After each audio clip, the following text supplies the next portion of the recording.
The November Landmarks Board meeting is called to order. Welcome to the November 5th, 2025 Landmarks Board meeting. It's 6:02 p.m. Before we begin, I would like to acknowledge that the one public hearing for this evening has been canceled. The landmark alteration certificate for 1105 Spruce Street has been withdrawn. The rest of the meeting will continue as planned. Marcy, will you please review the virtual meeting decorum?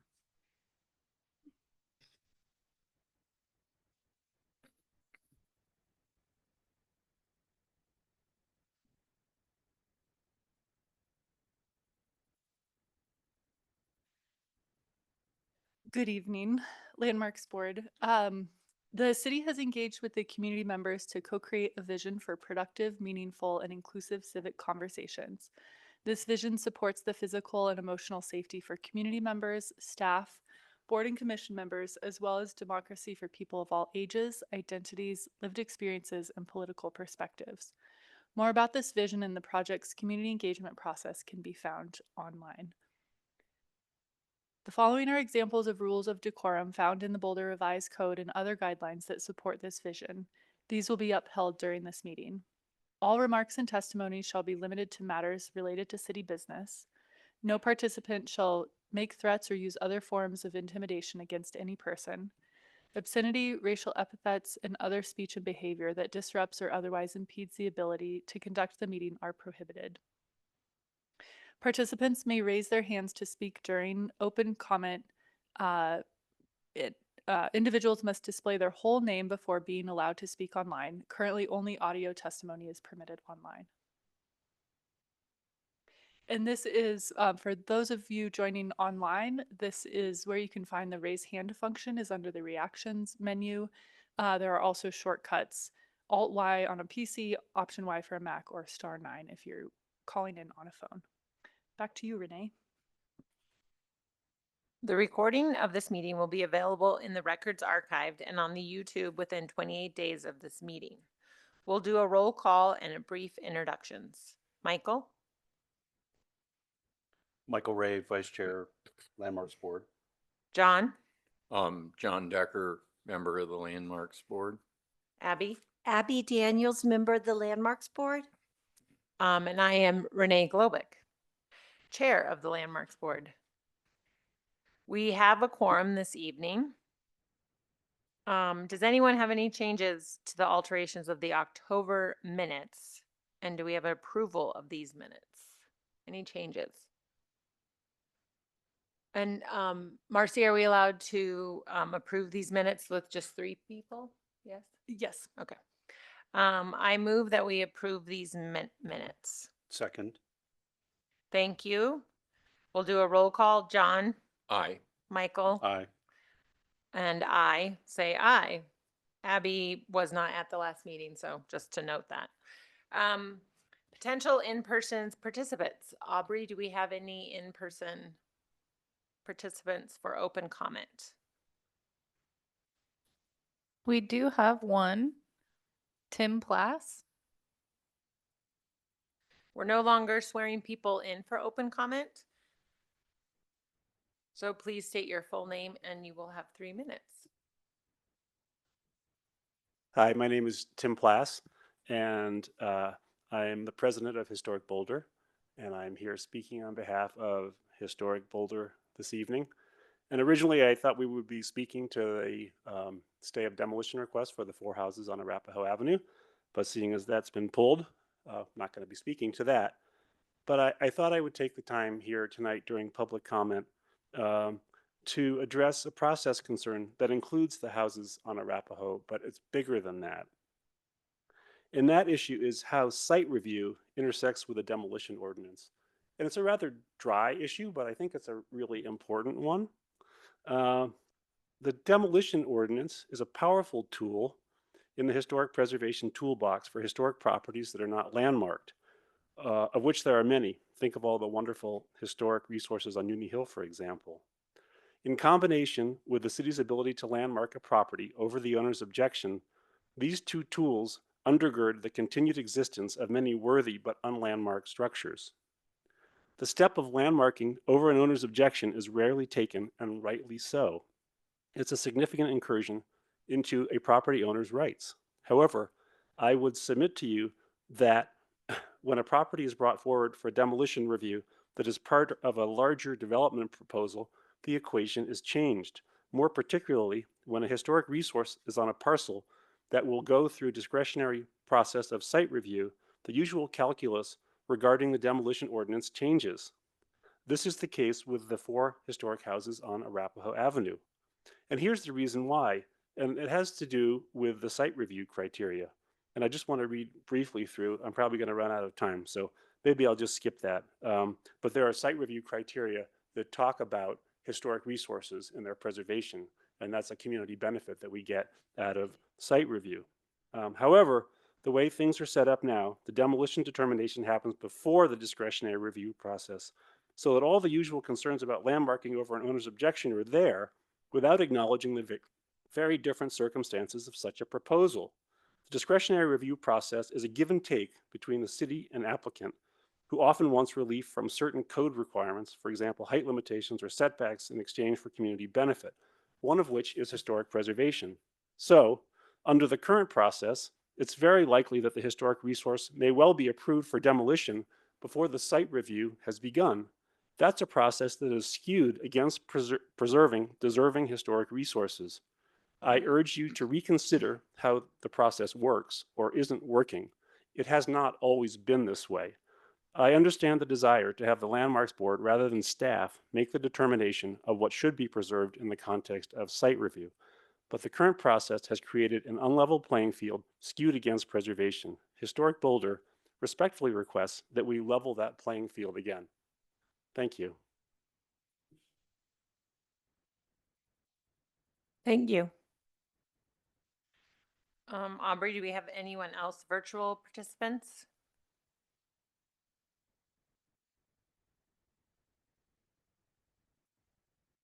Looks like we do have one, Brad F.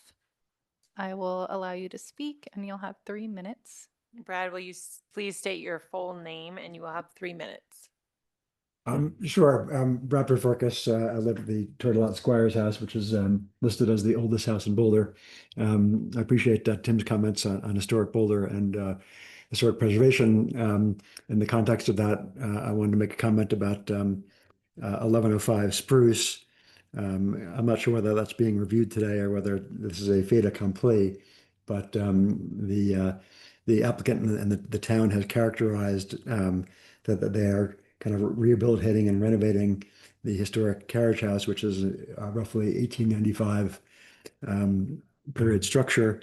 But in fact, if you look at the plans that were submitted, and I think that at one point were approved, maybe they're coming up for review. It is not a renovation or rehabilitation, but rather a almost wholesale demolishment and rebuilding. The plans have every window being changed, every door being changed, the dormers being changed, and all the siding being changed, and a new foundation being installed to accommodate conversion to a residential structure. So I'm wondering how that is even possible, given my own and my neighbors' interaction with the Landmarks Board, where even small changes are heavily scrutinized. How you're able to permit essentially the complete rebuild of a historic structure, acknowledging that the structure, like many historic structures, is somewhat run down, and I'm sure that the replacement might look nicer, but it will basically have almost none of the original historic features, the original features that it has, but rather be basically a rebuild in place of the existing structure with all new materials.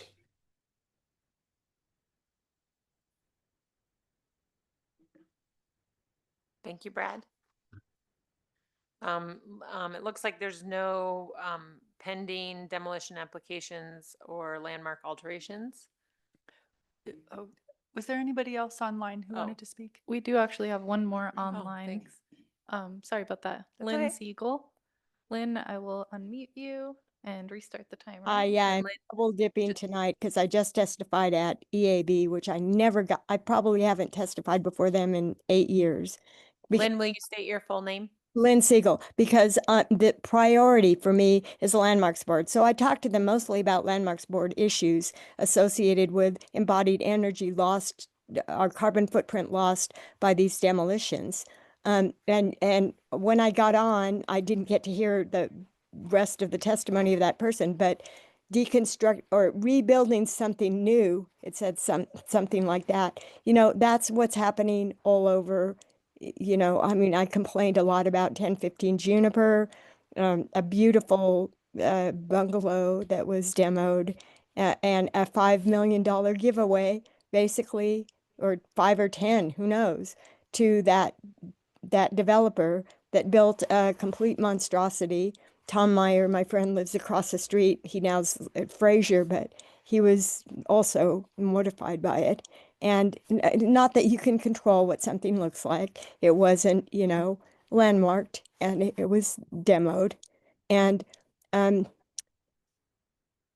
it's just that, you know, every time I look around, I can't remember what this place looked like, you know, and there's a lot, I know you do a lot of hard work, like I saw in LDRC today. I'm still really angry that I have to blow every Wednesday morning because it's not recorded.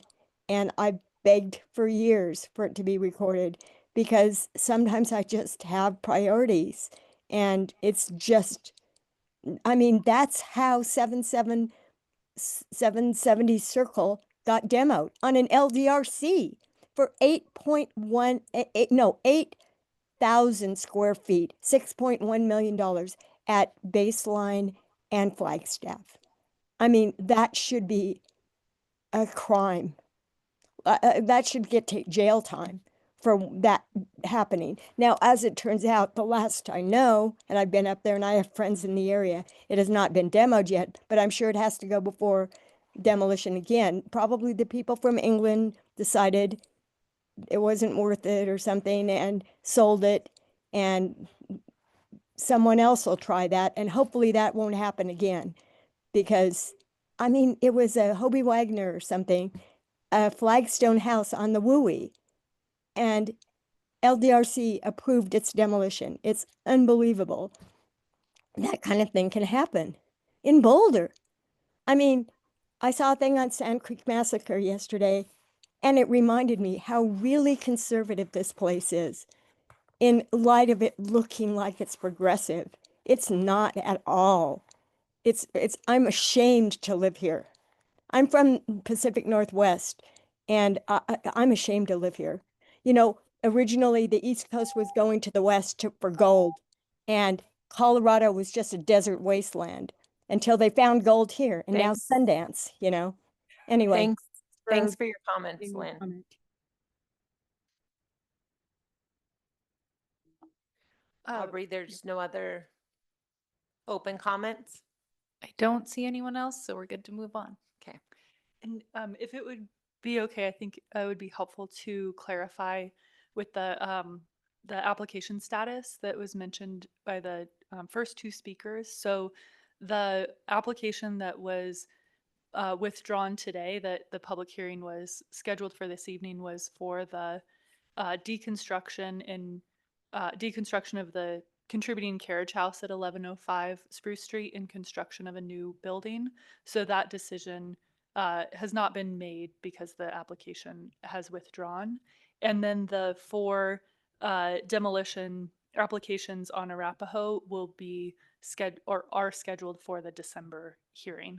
So just to clarify what was pulled from tonight's agenda and what you all will be seeing next month. Thank you.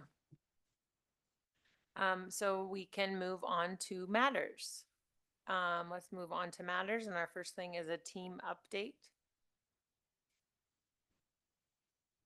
Yes. Usually you have a public hearing to get to matters, so let me switch gears. So it is hard to, I'm still processing. I would like to let everybody know that this is Aubrey Noble's last Landmarks Board meeting, and thank her for her time with the program, which started in 2022 And over the last 3.5 years, she has seen this program through a number of major changes, whether that's major staffing changes in or transitioning from a totally virtual environment, which she learned and handled, and then we switched to a hybrid work environment. So she has weathered the many changes that we've had in the last 3.5 years, and with such grace, as Abby has said, and just really appreciate all the work that she has done and the dedication to this team, and wish her all the best in this next chapter, which will include graduate studies in landscape design. So thank you, Aubrey. Thank you, Marcy, and everyone. I've learned so much from all of you, as I said in my email, at every LDRC except for like 2 over the past 3.5 years. I've enjoyed listening to you all speak about what you love. It's been really cool. Thank you. Yes. So we will keep you all posted. The city's under a hiring freeze right now for budget constraints. And so we'll let you all know, like, if there's any impact or adjustments that need to be made. But otherwise, we're working on a plan. And yeah, just wanted to recognize Aubrey at this last meeting.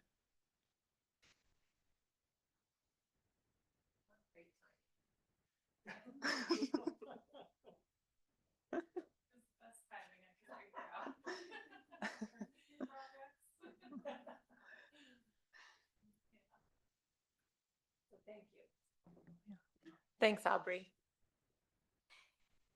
And I want to thank you as well. As I said before the meeting started formally, is, you know, I've always been so impressed by your grace and poise and your efficiency, and just how you've been such grace under pressure. And I've never noticed you ever hesitate to do anything. And whenever there was an email or a request, it's like, sure, I'm right on that, and would magically get taken care of. And when I got your email yesterday, I mean, I literally got tears in my eyes, and I thought, at first I thought, God, I'm old enough to be her mother. Then I thought, oh my God, I'm old enough to be her grandmother. But I'm just like, you will be a loss to this program. But the cool thing is, you've left an indelible mark. So as you move forward, rest assured, you've made a difference, and it will be remembered. So thank you. Well, I'll have to say that I'll have to feel your pain because I don't think I've been on the board without you. So I don't know what is yet to come. So like I said, I'm just a little mad. Just a little mad. I have one comment, and I just want to say thanks for finally getting my permanent name on the days before you took. I know that was sort of a high on your list before you. She was going to leave a few months ago, but had to wait till that was done. Kidding. But all of those comments, I would say I feel the same. So you'll be missed. Yeah, you will be missed. You have always managed every special need I had, which were numerous and constant. So I don't know who's going to take that over. She's like ChatGPT for scheduling. Yeah, right. Exactly. Aubrey GPT scheduling. Jeez, how are you getting all of our schedules to work on LDRC? But thank you. Still better than AI right now. Yeah. Well, I just think landscape architecture is a great choice to complement your numerous other degrees at this point. And it can be brought into a synergy of practice of some type that hopefully is what the future is going to need. We're going to need somebody to be able to manipulate reality directly and not expect a computer to do it. So if nothing else, you'll be able to do gardening.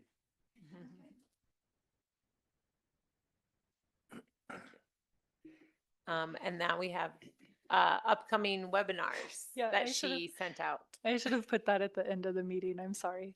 Oh.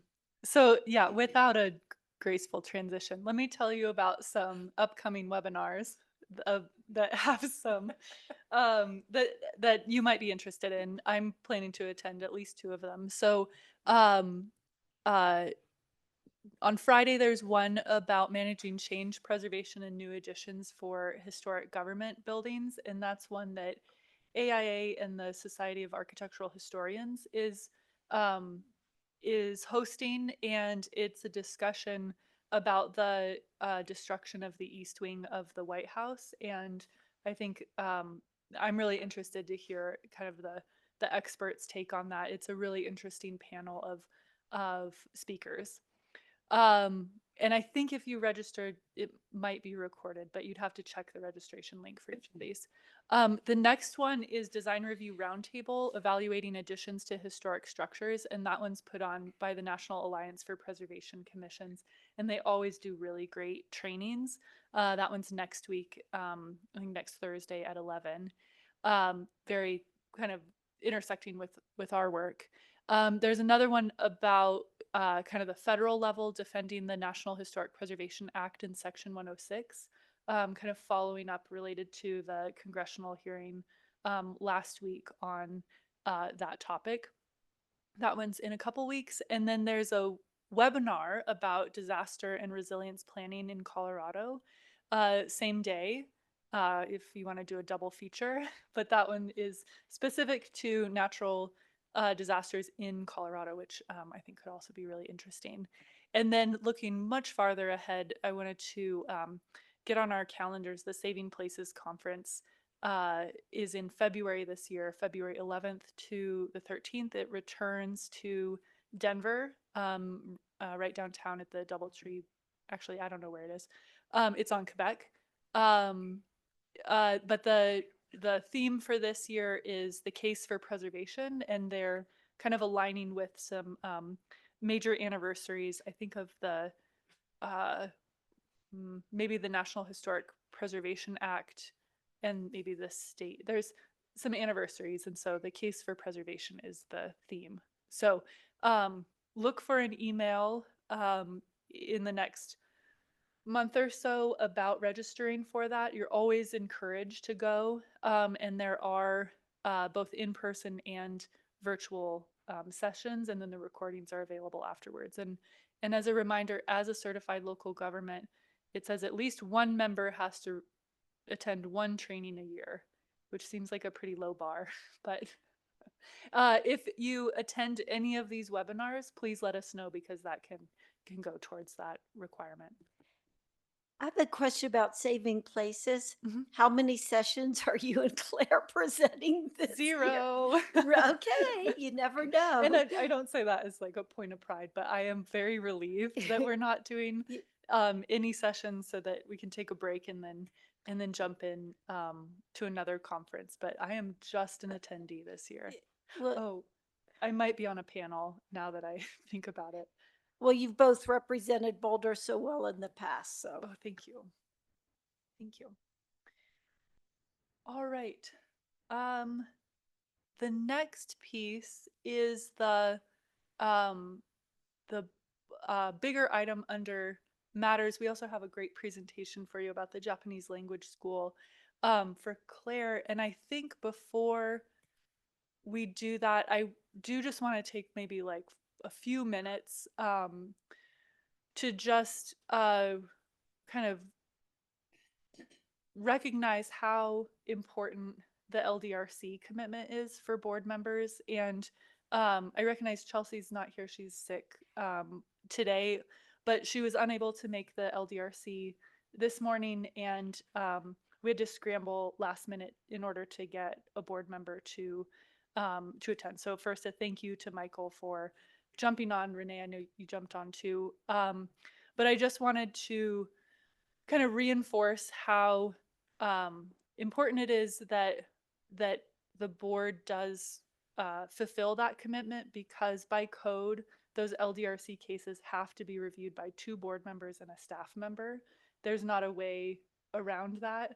And we have to do the initial review within 21 days. And so for the two cases today, we would have had to delay them until next week. Next week's agenda already has 3 cases on it, so we would have seen ripple effects just from this one meeting. But then the bigger risk is the circumstance where sometimes those cases are at the LDRC on their 21st day. And if we don't review them within 21 days, they're automatically approved. And so for a case like today, which those ended up being approved almost as proposed, though it was a very fruitful discussion on one of them, that might have been, unfortunate, but not the end of the world. But for pre-1940 demolitions, those are approved automatically if we don't meet that code requirement to review them within 21 days. So I know that the impact is also strain on your fellow board members to kind of drop what they're doing and jump in.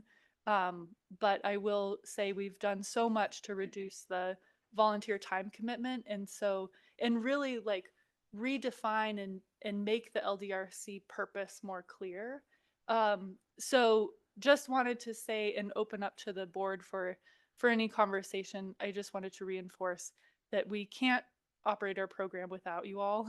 And so knowing that emergencies do come up, they will come up for everyone. Just please reach out and communicate with us as soon as possible. And if there needs to be some sort of agreement worked out or something, let's have that proactively rather than kind of struggle for a while before having to address it. But So yeah. can I ask a question? Today, if Michael and I know Renee was also trying to jump on and help, what would you have done? Would the meeting have just ended and not? Yeah, I think I would have said we don't have the required committee members and we will have to postpone this until we do have, until the next week. And in all the years you've been here, have you ever had to do that before? No, this is the second time it's happened in a couple months, and Michael also jumped in on that one. Well, But no, it hasn't happened Did before. you try to contact me this morning? No, we had it. I don't think so. I don't know. Well, no, I'm just Yeah. curious because I 'Cause- texted Michael, then Renee, and Okay. Michael responded. So then I told Renee, never mind. You And would see- have been next, John. that's what well, we no, mean. no, I'm not hurt. Yeah. But the last if- one, we if were trying to get you available, on. I will Yeah. definitely try to jump in anytime that I could. Thank you. I do have to test my Mac though. It- If we can set that up when We I can get do back that from anytime. Yeah. Mexico. Is there, just to be proactive, I mean, I don't know if this is the forum where on a month-to-month look ahead, we can sort of remind people of what they're sort of signed up for. And at that point, just reiterate a confirmation or I don't know, maybe there's another forum, but it sort of seems like, I mean, you guys know that I love this. And again, Yeah. I mean, this dies with. Why do you Aubrey. have that? Could my color be pink? No. No. But I guess I'm just thinking, like I refer to it, I appreciate that all that stuff is in my both work and my personal calendar, because if it wasn't in my work calendar, nothing would happen. But We did get an email on Friday from Aubrey telling us that there would be an LDRC today. I know they're in a perfect world, they might try not to hold one the day of a board meeting. And so, and that was even a reminder to me. I mean, I knew I was on in the back of my mind, but it's like, so we did know Friday and that was really helpful. But what was also great is she said it was going to be short and the time it would start was anticipated to end. So. right, I guess I'm suggesting that's great to get that reminder, but for those that are scheduled, to get a confirmation from them so that if there's a need to replace them, it's not the morning of, it's happening on Monday or something.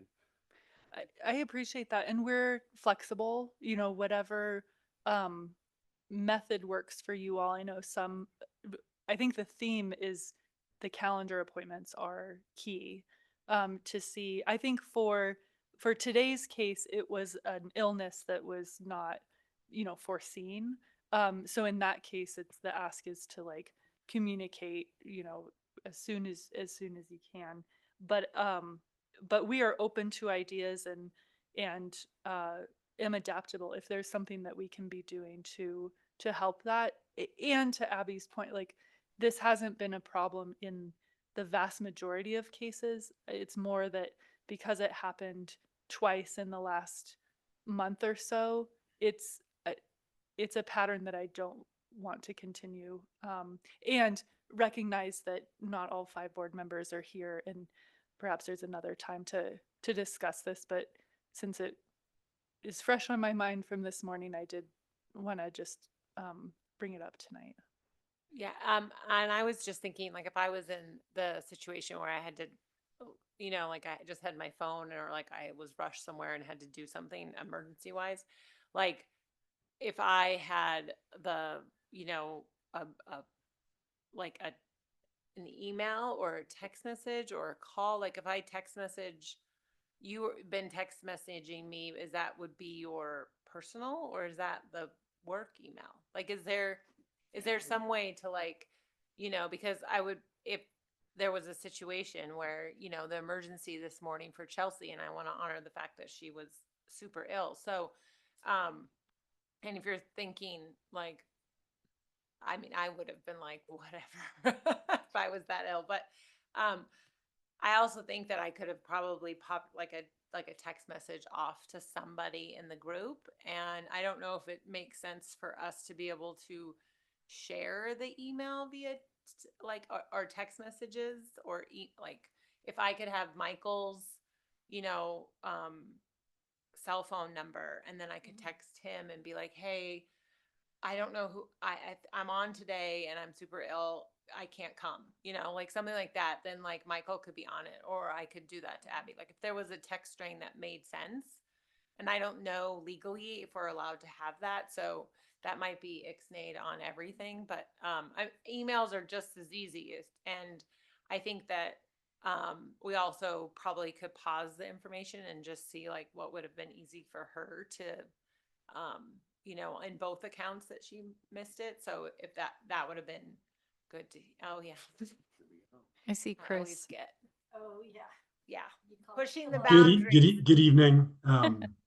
There's no legal prohibition on board members having each other's cell phones and communicating via text or phone call. Just have to avoid having more than 2 people on some sort of a chain discussing the business of the board, because then that would be a meeting in violation of open meetings law. But communications about like, hey, can you come to LDRC? I'm sick. That's always totally fine. What if there was a text strain that was like, like how you have like group on a friend, right? Like a friend text strain. Yeah. And I mean, that's landmarks. And it would be it's just absolutely nothing talking about the meeting or anything. yeah. Other boards and things like that do that. It increases the risk of somebody saying like, hey, did you see this part of the memo? Then engaging in some sort of substantive discussion on a chain involving more than 2 board members. But if it's purely logistical administrative type stuff, then that's fine. Yeah. I mean, I think we could look to asking Chelsea if that would have been more helpful, but just the way technology is, like I'm thinking that would have been helpful, or even like the morning of I get a text message at 8:00, like all of us do it. It's like, oh, it's a reminder that, Aubrey, not an email, but a text message that says from Aubrey right now.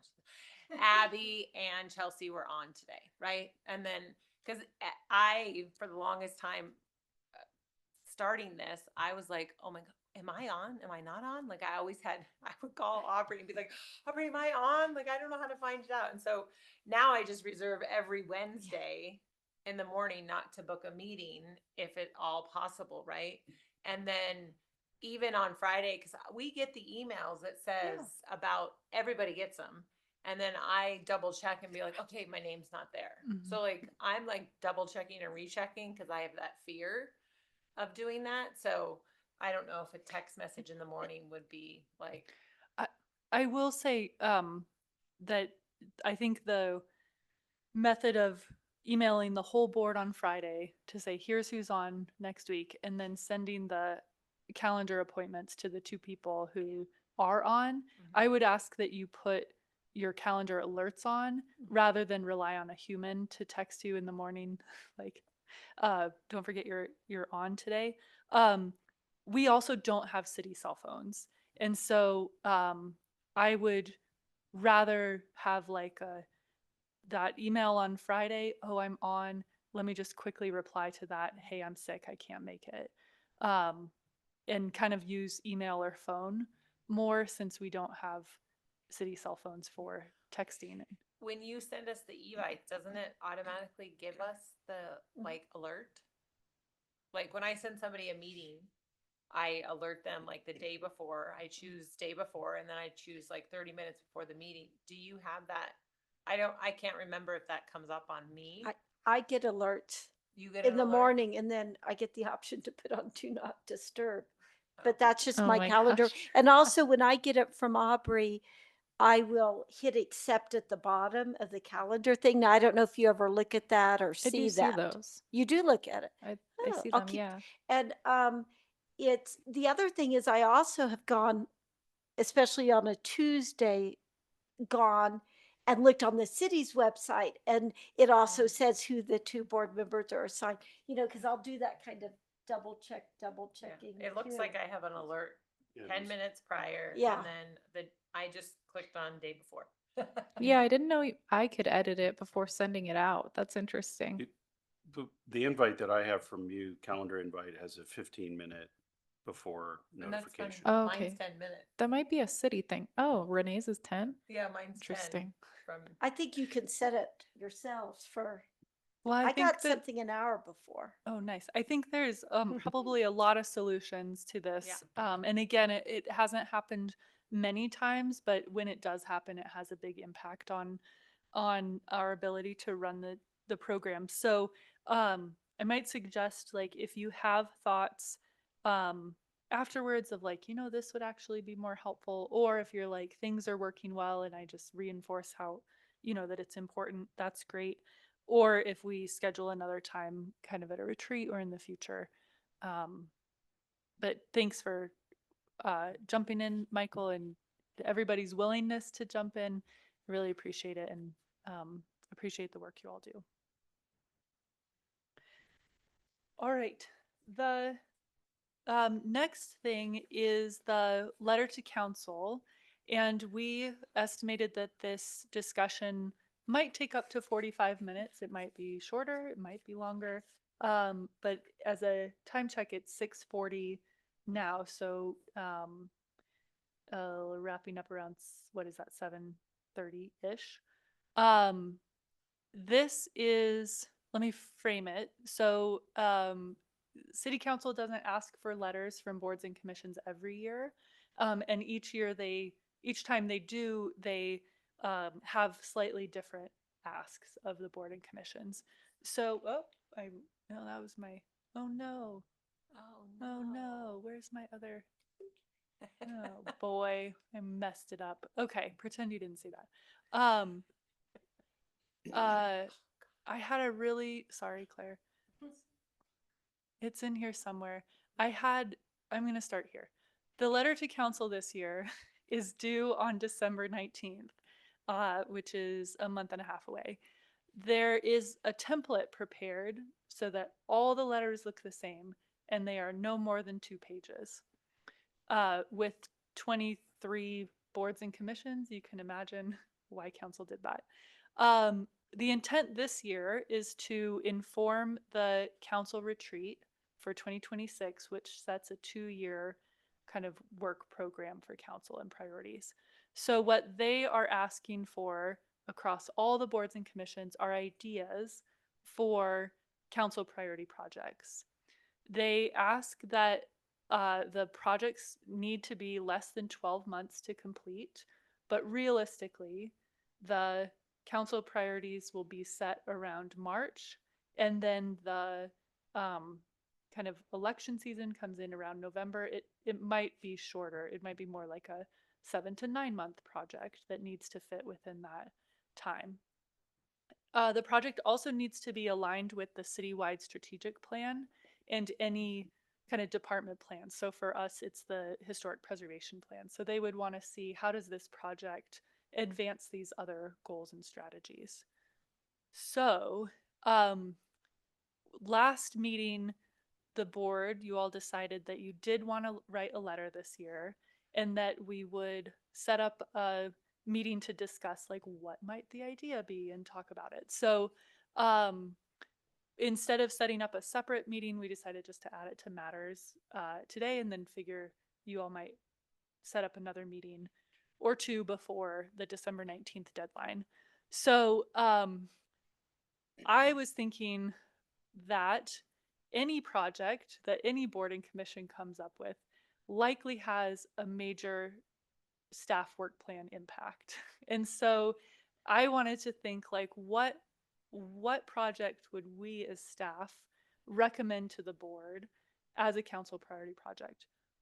It is your letter, your recommendation, your project. So don't feel confined by this recommendation, but more, we're offering an idea for a potential project. I already blew what it was, but I will pause now. If you all would like to kind of brainstorm some ideas and then hear the staff recommendation, or if you'd like me to pitch a staff recommended idea, but then you all have space to talk about other ideas that you might do instead. Well, we saw it, so just. I didn't Okay. see it. I didn't see it. Oh.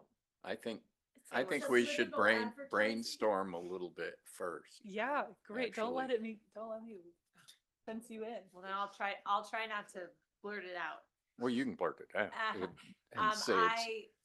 I almost want to put on the table what was offered today about how the site plan review, that was a really, I mean, I didn't know if he Process. strategically put it today, but like the process of, which was interesting to me, and if I understand it correctly, and I wish there could have been like more of a dialogue with him, which we can, have to better understand.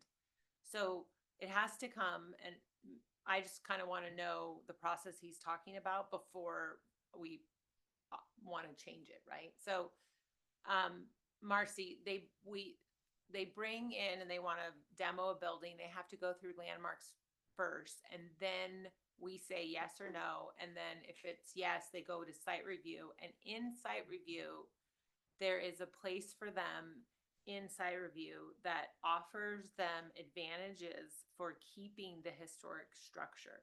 But because we've already offered to demo it, why would they do that? Is it that the conflict he's bringing up Kind of. So in a nutshell? in a nutshell, I thought Tim captured it really well, what the problem is, because the Landmarks Board, in preserving structures, has different tools in the toolbox. And one of those, which you're most familiar with, is the demolition review process, where we identify eligible buildings, you all decide whether to put a stay or not, and then at the end of the stay of demolition, you have a decision.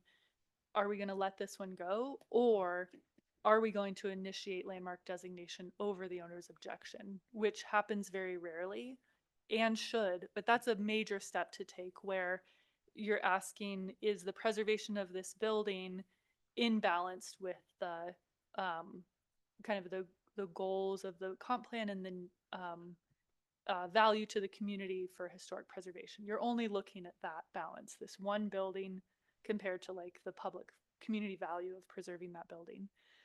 Another tool in the toolbox is the Boulder Valley Comp Plan Policy 2.27, which talks about preservation of historic resources through discretionary review like site review.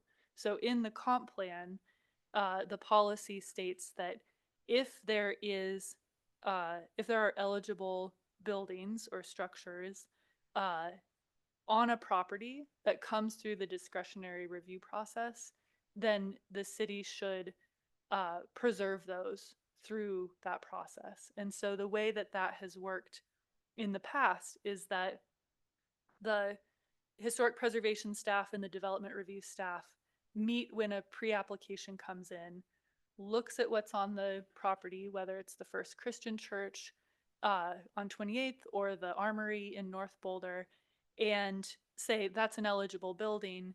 As a condition of site review, you should landmark that building. And then it goes from staff to the planning board for planning board to say, in all balancing the site review criteria and the different goals of the community, affordable housing, they're asking for a height modification. They're kind of looking at the whole formula. They say, okay, preserving this one building or these 3 buildings is part of that equation. And then the landmarks board sees it after the site review process is done, and you see it as a new landmark designation application. So that's how it has historically worked. And then a couple years ago, the process has changed because it's actually not in the code anywhere of like what that sequence is. And so there was a desire at the staff level, but also from the applicant to say, you know, that's a very big decision to be made at the staff level of whether this building needs to stay and could be landmarked or not. And so what we, with guidance from the city attorney's office, decided was to recommend we use a process that's already in the code, which is the demolition review process, which assesses the eligibility of a building. You all review that in a public hearing to determine, is this building eligible? However, the process then continues on to a stay where you then have the decision to landmark over the owner's objection or you know, to start that process or to let the building go. So that was bigger than a nutshell, but are you following a bit in terms of like the difference between those 2 tools? Yes, but why would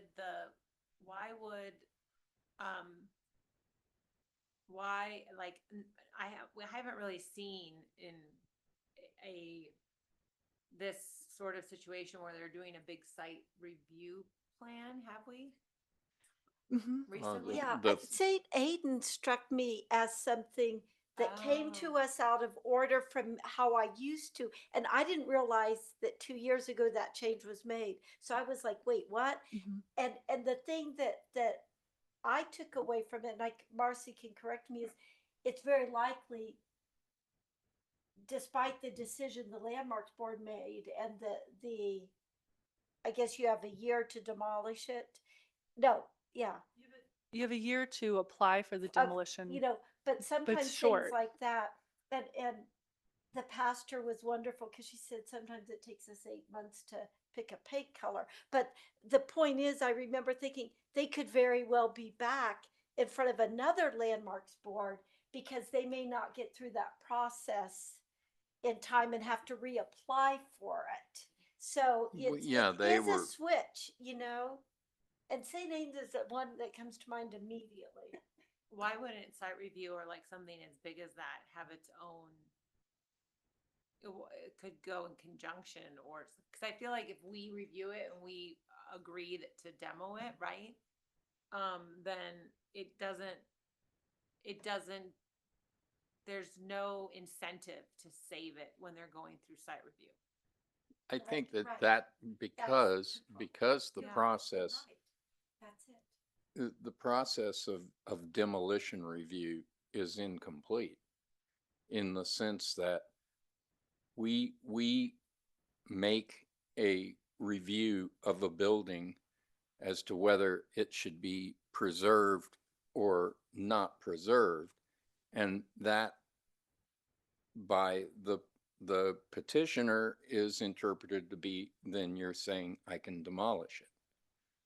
And there's a whole nother category of things that should be considered as to the impact of the demolition of a building that aren't really considered.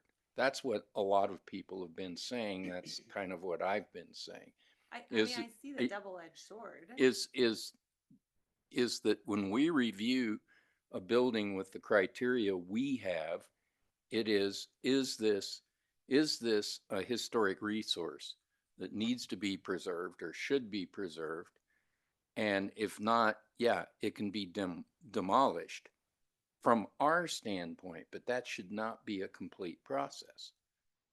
In subsequent processes through planning, it should be reviewed in terms of the environmental impact of tearing the building down, in terms of all these factors like embodied energy and utility beyond, as other types of a built resource.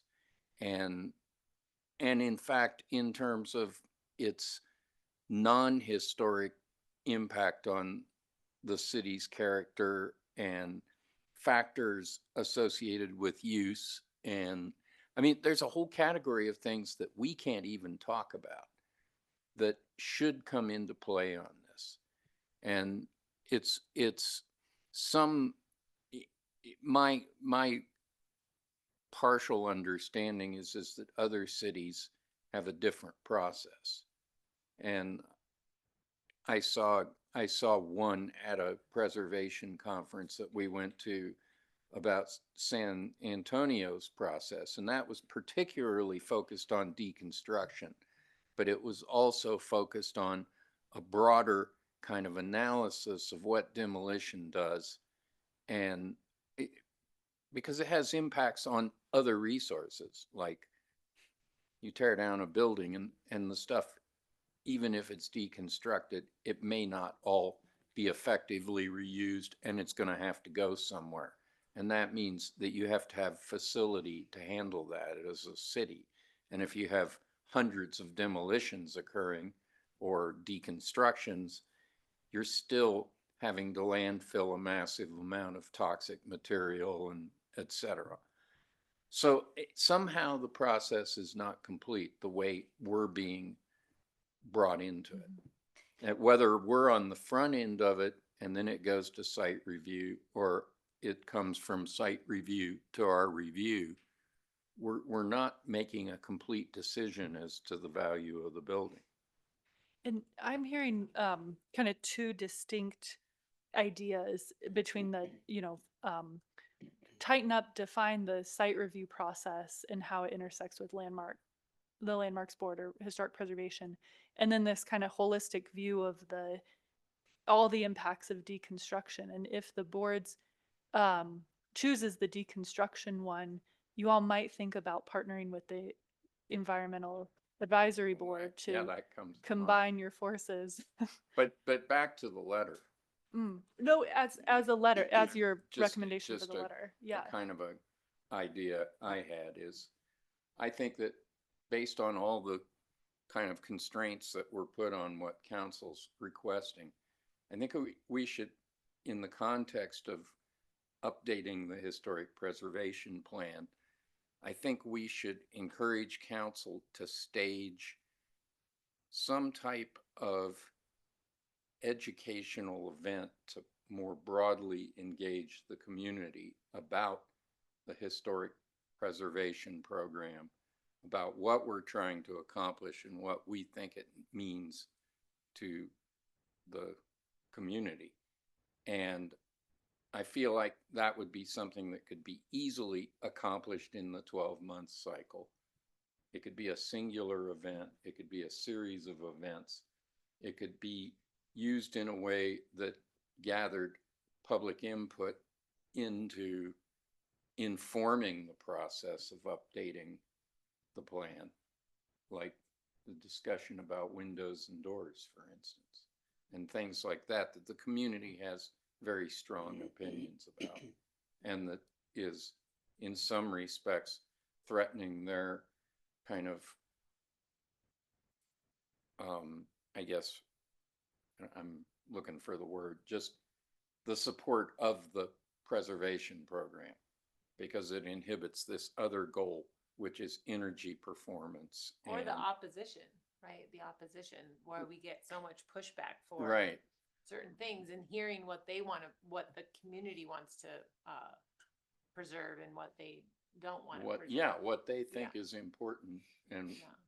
and But- what they don't. For the site review thing, I feel like, and maybe we just like bring it to an idea, but like if site review is asking for this from staff, like staff does its initial, like what we would get, and the in-depth of what Claire presents.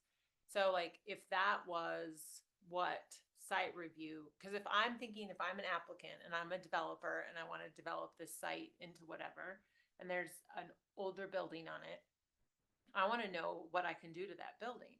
So coming in and getting all the information that Claire has, so going and putting an application in for the landmarks board, but taking that information, but not actually getting a demo permit, but getting an opinion and all the information about the thing first, then going back to the site review. So like, it's like kind of one together, right? So then site review can have this information like, my gosh,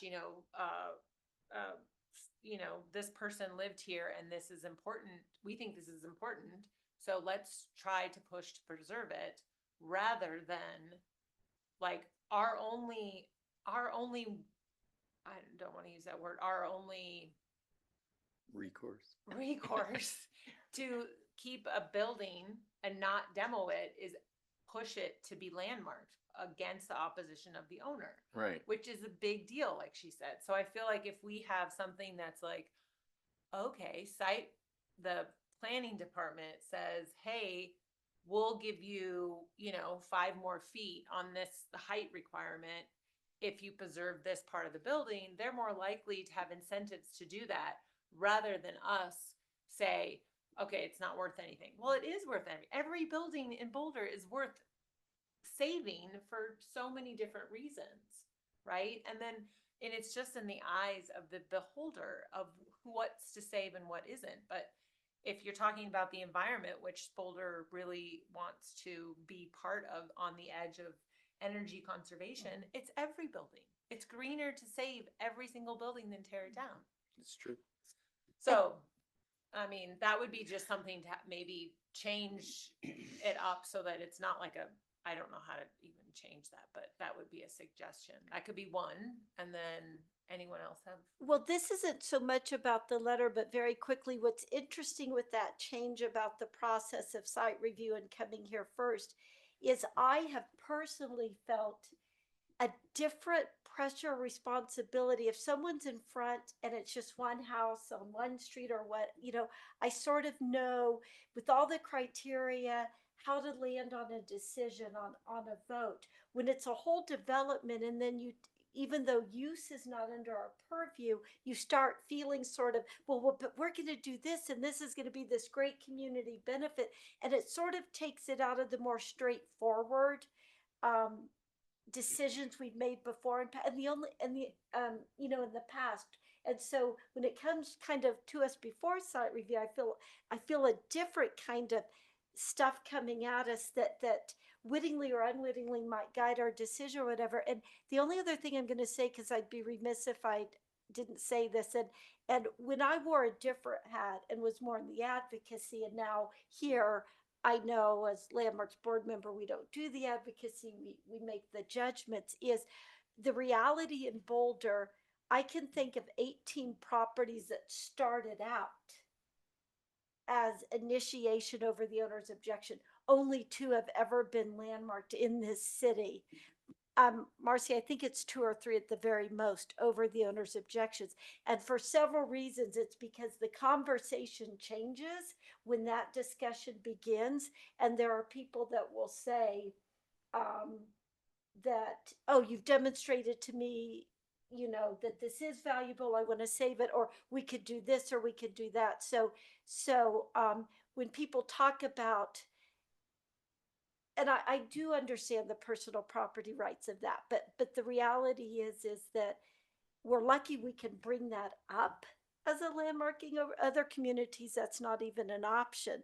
But it's very, I think only 2 have been landmarked over the owner's objection in this city. But there have been ones that have been Hotel Boulderado, Arnett, I mean, many of our landmarks started out over the owner's objection. But the conversation, it's demonstrating the value of preservation and that particular property that has worked.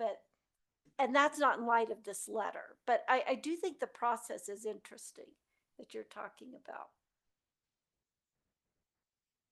as one of as the project. I will share that planning board is also very interested in tightening up and improving this process because, and this is a couple years ago where one of the current planning board member, Laura Kaplan was the ex parte or the ex officio member for the landmarks board, said, look, we on planning board are tasked with determining what this balance is and all of these different trade-offs or factors. And she said, we're not the landmarks board. We don't know if something is eligible or not. And so I know that that she also, and other planning board members too, feel like they would like the landmarks board to say, yes, this is eligible. We recommend it be incorporated into the redevelopment of the property, or it's old, but it's not historic. We don't think it should be saved. So there, I think both with the deconstruction impact conversation that ties to other boards and is also in the citywide strategic plan, there's a policy related to what John was talking about, or this, how does the landmarks board and planning board review process integrate? I can see kind of these synergies between your work and other boards' work. Yeah, it just feels like making a decision on whether a building's is worth landmarking or not doesn't feel, it feels like a concrete decision rather than working with the planning board being like, okay, we have staff's recommendation here, is it like all these things are really great and you're not recommending to keep it or demolish it, but yet it just gives the planning board or the applicant all that information to then be able to use that as a chip for, I mean, preserving that should work. That was, we had extensive discussions about incentivization a couple of years ago. And Bill and I were both real involved in that in a subcommittee. Yeah. And that we're not, in terms of how we're enabled legally and what our criteria are, we don't have the latitude to do any kind of horse trading. Yeah. And we can't apply, we could suggest possible incentives, but we can't guarantee it's like we can't say, well, we may be able to give you relief in this area of your development on the height limit if this becomes a preserved component that sets up some aspect of the site plan and maintains the kind of urbanistic quality of this development. And, we can't do that. We can just say this building was built at a certain point in history and it satisfies this set of criteria and it should be preserved, or it's like right at the edge of being preserved. But then we also increasingly have pulled back from going against the property owner for good reason. Yeah. And I just feel like we don't have any. because that Right. is property rights. Like and we don't have that's- any, we have I mean, I feel like when it comes to us, we really have no, it's. We can either say it should be preserved and we're going to put a stay on it. We're going to discuss this. And I think that more likely all of us don't want to see anything demoed. So we're willing to do this stay You know, and then go explore and see if we're willing to. But past that point, if someone's really wanting to develop something different than that's there now, they can just keep pushing and we're going to, like, we don't have any recourse. So I feel like if planning could give us some incentive, it might be worth having that conversation. I don't know what that looks like, but to be on the letter, let's go back to the letter. So that's one point. Let's try to minimize it so we're not here all night. I thought, Uh-oh. no, I No, think, I'm just kidding. I think John had a second item, which was this educational programming idea. I, I went down a rabbit hole in my head about how that would almost be tailored to development and developer, communities. In my short experience, mostly LDRC, is where you get the complaints about oh, these windows are this, it's gonna be a problem. It's gonna be a timeline problem. It's gonna crush our pro forma. That's where I think at least again, in my experience, where you get the most blowback. So if there was a way to be more proactive with the development community, particularly who have their eyes set on historic districts or historic properties, just to grease those skids a little bit, so that it doesn't blow up at LDRC. I have to agree with that. I think if this idea of this educational outreach event was aimed at the developer community, particularly in the current kind of atmosphere of the council's desire for project delivery of residential, multifamily, high density kinds of things, bringing the development community into discussion of these things and into a better understanding of how the preservation program could serve their ends, in the sense that if you just allow or unleash a type of development based on, say, an increase in the density limits without any kind of thematic or kind of urban design guidance, you get a lot of blocks that look like a lot of other blocks, and you lose a lot of the kind of visual character.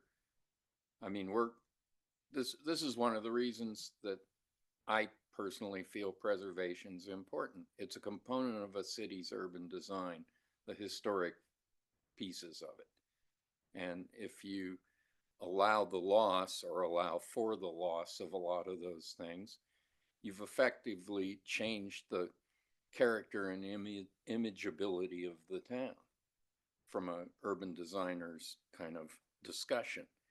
And if you do that, I mean, it's not necessarily negative, but it's not the same place anymore. And if you have enough commitment, if there's qualities in the place at the urban scale that have a lot to do with where you are and your sense of where you are, those things should be identified and preserved. And if you've got a development community that is brought into that process, they're going to celebrate those things in their developments. They're going to name the developments around these things. They're going to, I've seen it happen in other places. And so that's kind of where I'm going with this. And I think it's a great idea to aim it much more directly at the development community, because they're the players in this town right now in the context of the housing push that we're experiencing, it along with every other U.S. city. Yeah, and I went down that sort of conceptual rabbit hole just when I think it was Sean and Abby were talking about trying to develop consensus from the community. What does the community want with respect to preservation? And I think uh, I think you get a lot of people who say, yeah, we want we want preservation, but it's really the development community that's going to be the challenge. And that's where I think the education really should be focused rather than the broader community in terms of, maybe it's selfish for me to say it, but to make all our lives a little bit easier when it comes to those contentious proposals, if there's some sort of forward thinking, proactive educational program that really addresses the development community, I think that would be a win-win for everybody. That I don't know what it looks like, but I'm also conscious of like, what does that mean for staff to develop? But I think it would, at the end of the day, create some efficiencies, perhaps, that would be realized with staff and the board. It's interesting because that's not at all where I thought a potential letter might go. But since council is asking for a project, and Marcy's kind of laid out how kind of that time frame of a project is kind of squishy, because there are board members come off city council, elections, all of that. But so it's not what I was, and I, what, ultimately, I'm not as worried about the community and demonstrating the value of preservation. I think you're right. You're hitting on the group that maybe and I even think I've always had this dream and it never happened. But, sometimes I think we have city council members that would be great to take on, like, show them the preservation successes and the few losses, but there's been a lot more successes in Boulder than there have been losses. But just while you two gentlemen have been saying this, we have people that bridge that gap in some sort of event or presentation or something. First of all, I don't know if you all know Tim Plass, who was here, used to be the chair of the Landmarks Board and serve on city council. But we have a city council member who looks like he's reelected that was a developer in New York who never tore down a building. And Mark Wallach, there's someone like that. Michael, you mentioned in a meeting today someone like Chris Shears, who has done a lot of development, but was one of like Historic Boulder's early board presidents. And I mean, he can bridge that gap. Nori Winter, there are people in our community who are some of the most articulate people who, to me, can bridge that gap between, we want to develop and even we want to make money and the value of preservation. So I just had to put those names out there. So maybe the conversation is not maybe education in the letter, but maybe where we could, like what we're saying is we kind of want a little more tools in our, like in our toolbox to be like, hey, let's preserve this building. What are the incentives to preserve the building? What could we do to help them? Because I mean, you're right. You have people that are heartfelt and want to preserve the building as a developer, but it comes down to numbers and money in the end. And I don't want to say that it, but for a developer that's not into preserving a building, they're going to think it's cheaper to demolish. So we have to somehow have something in our toolbox to educate them, to give them that. But that's that's one part of a letter that we could table one. So we have two things right now, right? An educational outreach. And then 3, is there something on the LDRC that we get constantly all the time that we would like to, is there anything that like comes up for that we would like to, I mean, we're asking the council to change something in the guidelines? Well, we're asking. Well, what I do think when it Could be comes to anything. guidelines, and it hasn't come up recently because now with the changes that were made to LDRC and things that now are on staff's plate and not cases we hear. The thing I've been struggling, this was more 2 or 3 years ago, is all about materials and like cementitious siding and what's fire resistant and all of that. Because if you look at our current guidelines and you look at the National Park Service guidelines, those still aren't approving the new technology and the materials and, things that are more life safety. So, I read the guidelines and I think, no, we can't let that on that house in Mapleton Hill because the guideline says we can't. I could be very wrong. Do you know what I mean? Well, I think that, and then I would say to you that the person who's presenting it to you has to show you where the life safety happens. And then that's the way because it's a guideline. So if I say that this door needs, or window, I mean, the easiest one is the window egress from a bedroom, right? I'm now making this historic building have a bedroom. I need 100% a means of egress. That is life safety. Oh, that is like life safety. Right. So I'm easy. I can present that to you and we can then have the discussion on if that's an okay proposition in this window. And the window could look like something else, but it could have a different operable. Like there's many different things. Yeah. For me, it comes up more with like siding and materials on the side of a house. We have, in the coming year, we have 2 opportunities in the sense that we have the process of the guidelines being revised or being updated. And that, I think, is where the window door technology materials discussion should happen. I think the letter to council should be oriented towards something that per their set of constraints gives them something that could be staged or executed in this period of time with a minimum of demand on staff and would obtain something that could be useful going into this second opportunity, which is the window door technology materials discussion. I have a third idea, Okay, great. if you're asking for one, it sounds like. Well, I'm throwing out.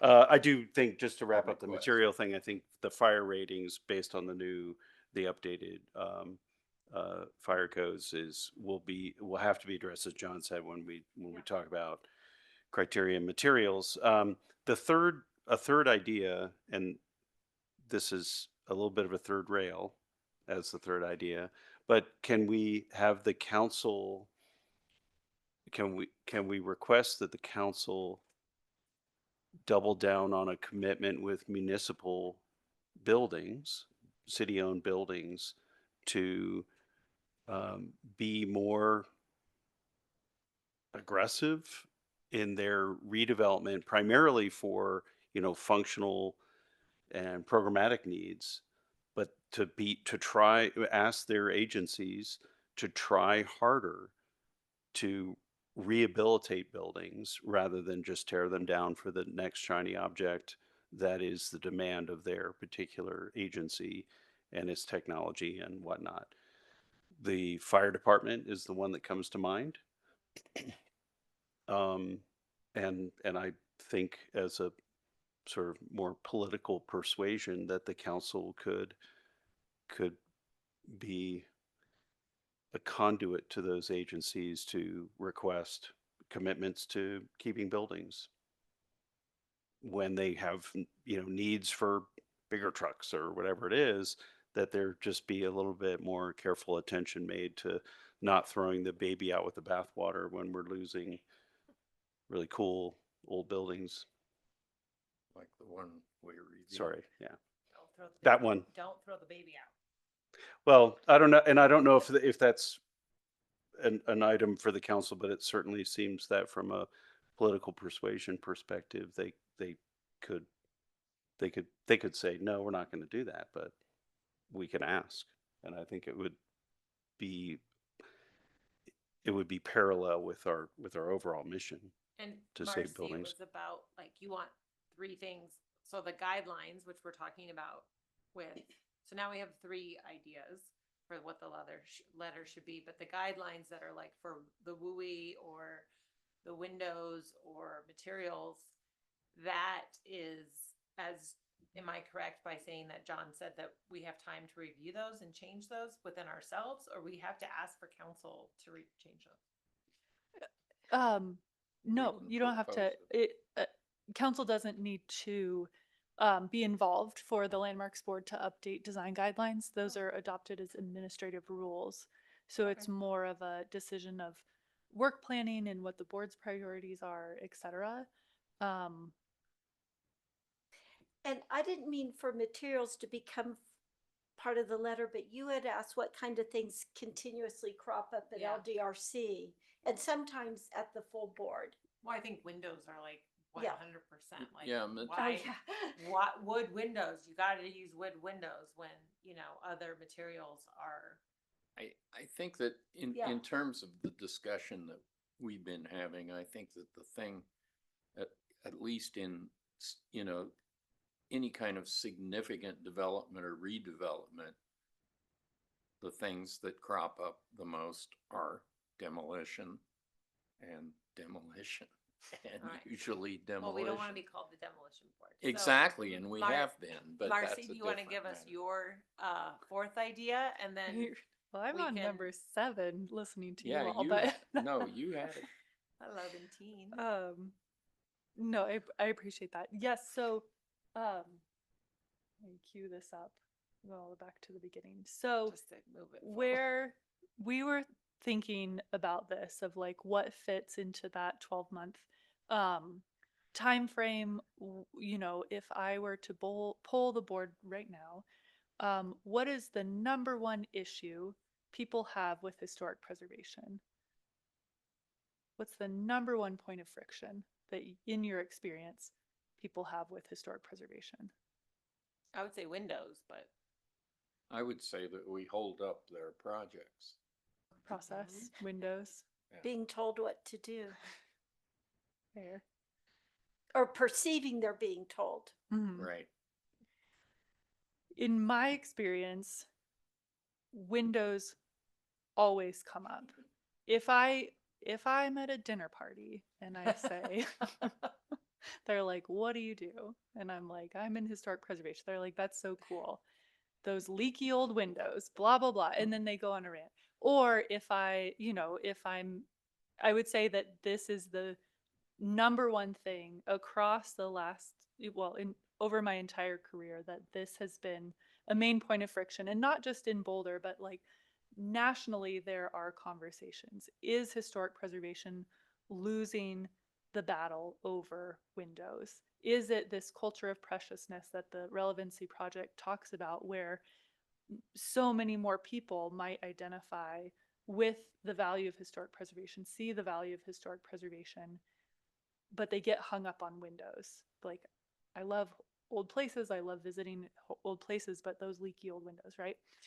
So when we discussed a number of ideas, this is the one that rose to the top, which is to update the window and door design guidelines to allow for greater flexibility for replacement of non-character windows. So I'm not coming here with a like the outcome of what this process would be, that we would then approve this or not approve that, or this is how the guidelines would be written or not. It's more this process would update the design guidelines. Our current design guidelines in the whole design guideline document, they are the most verbose and complicated, right? And not by accident. Like, it really asks us to look very carefully at windows. They were adopted in 2008. They won an award in 2008. They strongly encourage repair over replace. That's also aligned with the National Park Service guidance. And it asks us to look at the location, its visibility, significance of each window, and condition. Since the guidelines have been written, there is a greater availability of replacement windows that match characteristics of historic windows. I learned at the Saving Places conference last year in a workshop or in a session about windows that our kind of golden solution that preservation has been holding up for decades to retrofit the sash. You take the sash out, route it out, put double pane glass in, put it back in, is starting to fail. Those sashes and the weights were never meant to hold that weight of the double glass. And so as we're learning more, in the years since these guidelines were adopted, the technology is changing, the approaches are being time tested in a way that we didn't have back then. And I've had conversations with the city and county of Denver, who just updated their window and door design guidelines this last year. They look at it as two categories of windows, where we say, are they original or are they not? Their Denver program now looks at, are they character windows, leaded glass, stained glass, arched windows, windows that you couldn't get off the shelf, or are they non-character or standard windows? They might be original, double hung windows, but those can be replicated, and the whole kind of character of the historic building could still be maintained with replacement double hung windows, where, in a house that has stained glass windows, you can't, once those are gone, it's like the integrity has gone down. So Louisville is also, I think, a little bit more flexible than we are in terms of reviewing windows. They regularly approve clad windows for historic buildings, as long as it meets the character of the rest of the components of the window. So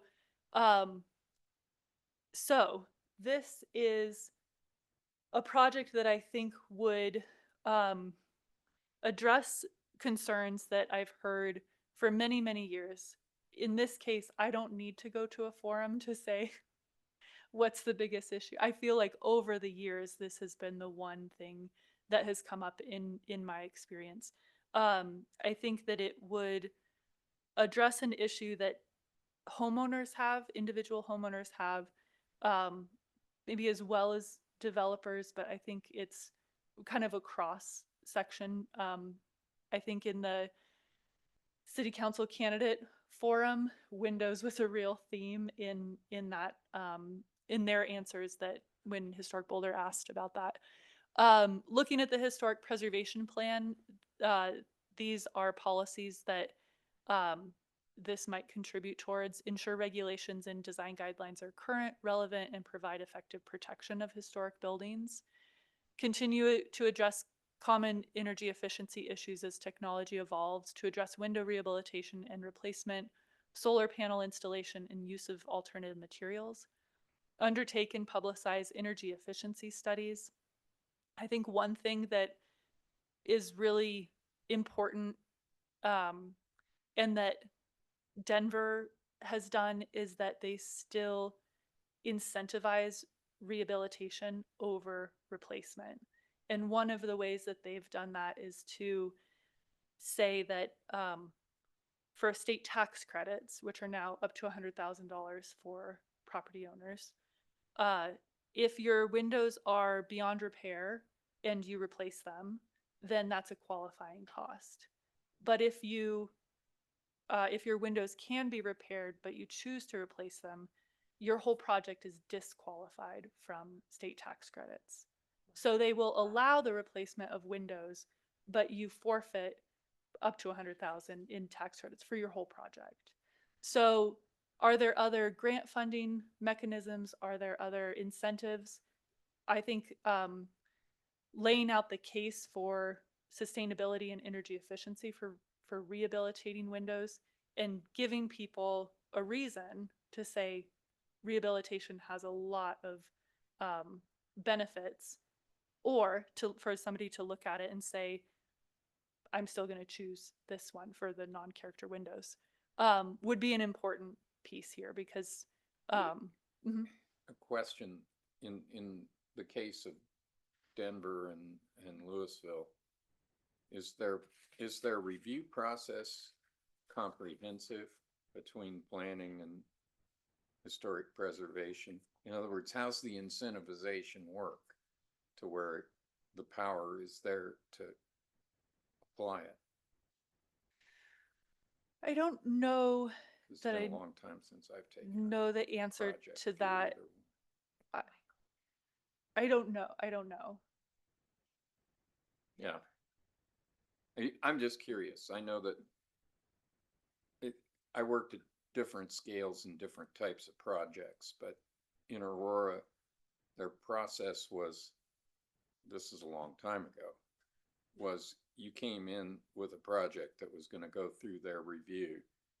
And the last time I did it, it was initial construction. You had a kickoff meeting with the city where the member of every division of the city that was going to want to look at your project was sitting at a table. And you knew you were going to have to work with Public Works, and you're going to have to work with the engineers, and you were going to have to work with historic, it was like everybody was there, and you kind of got a master list of how you were going to do it. And you still had singular meetings, and you still had to engage the fire district separately and that kind of thing, but you at least knew who all you were going to have to deal with. For Boulder's process, in 2025, earlier this year, council passed a code amendment to require permits for window replacement, where before they hadn't, unless it was a multifamily building. And so before, the historic preservation program would review window replacement, but then there wasn't a follow-up permit for windows. So I do think that moving forward, now that that's a permit requirement, we might be seeing more window replacement applications that get caught in permit that we wouldn't have known otherwise. But no, I don't know Denver's process well enough to know the kind of connection with their planning permitting. A couple other strategies from the historic preservation plan that updating the guidelines would advance or collaborate with owners of existing landmarks and properties in designated historic districts, having an engagement piece of updating guidelines, and then pursue collaborative approaches to integrate preservation with other city operations. I put the relevancy guidebook in here, which talks about the culture of preciousness and their statement that preservation focuses too much on material. Are we kind of losing the bigger picture by being so specific about like a window on the side of a building, which I stand by our long conversation this morning. It was a very good one. But like overall, like is being stringent about the materials and windows on each side of the building kind of losing the bigger side of the bigger picture. And then they had a quote in here about balancing the effort to protect natural resources and historic details with the economic burden that it can create for low to moderate income property owners. Stop treating the materials such as windows as what is most important. See the big picture about the challenges that this raises when there are questions about affordability, availability, and energy efficiency, and study and develop a more flexible approach to achieve a preservation outcome. The citywide strategic plan had 5 kind of strategies that I thought might relate to this, but there's none that are like a one-to-one. But there's one that talks about reduce bureaucracy, improve efficiency, facilitate quicker approvals for initiatives that align with and enhance the city's priorities related to sustainability, safety, economic vitality, and community well-being. I will say for all of the landmark alteration certificate scopes of work, windows is the most complicated review for a property owner to go through and for us to review. So there are some streamlining potential there. Expand efforts in preparedness and resilience strategies, including this wildfire protection plan. The WUI requirements right now require tempered glass on additions and new construction. It doesn't require window replacement on existing buildings, but what the fire folks are saying is that tempered glass is a safety piece when that glass heats up. So I do feel like, related to the conversation earlier about siding, this guideline update could be tied into the wildfire requirements. There's another one about high-performing, safe, and well-maintained buildings. Another one about a resilience strategy. And then I said it may conflict with the one that talks about develop policies that reduce the embodied carbon in the built environment through the use of low carbon alternatives and adaptive reuse, because this is not reusing that embodied energy that's in those historic windows. So I've had a little bit more time with the team to think about and brainstorm different ideas. I don't want the board to feel like constrained or that our recommendation carries the weight of a board member or anything like that, but wanted to offer an idea for you all to consider for a project. And that's it.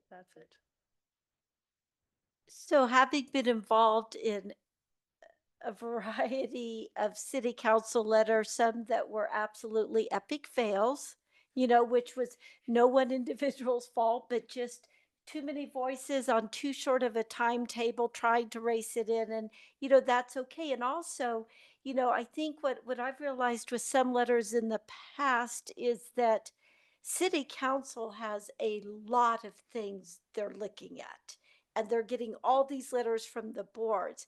And when we say, we want to prioritize, like, and I'm this isn't accurate that we put it in a letter, but I think it was discussed, like paint pallets or whatever. That's not going to be high on their priority. My initial reaction is that for city council, the more kind of tangible and feasible it is to do and to bring them along, it appeals to me in that sense. But then it also appeals to me as to consider forming a subcommittee of 2 members that might discuss some of it in the spring with developers and do all of that. And, it's so the letter must be due in about 7 weeks or something. So I'm also cognizant of that. I know that I wish I knew the whole history, but it's all I heard about in 2005. There was some huge window issue on Mapleton Hill, and it might have been that the owner had taken out all the windows, The famous one. Yeah, so what I mean is that's what 20 years ago. So I mean, Windows is, and you know this about this from, you've mentioned LDRC this morning. Both of the applications had windows, that were being removed or replaced or added or whatever. So, I do think that's valid. I think that, what I forget, part of me wants to look at this, if I were on city council, coming into me versus all the different things we would love to get in front of them. We have other ways to get things in front of them, to try to engage with them down the road. So I'm just trying to be mindful that it's November 5th, and, if this might be a good path to travel. The one thing I will say, when you mentioned the citywide goals, the one thing, when it comes to economic vitality, this city, historic preservation contributes so much to this city's vitality. And whenever there's a tangible things you can claim about that, can be very powerful.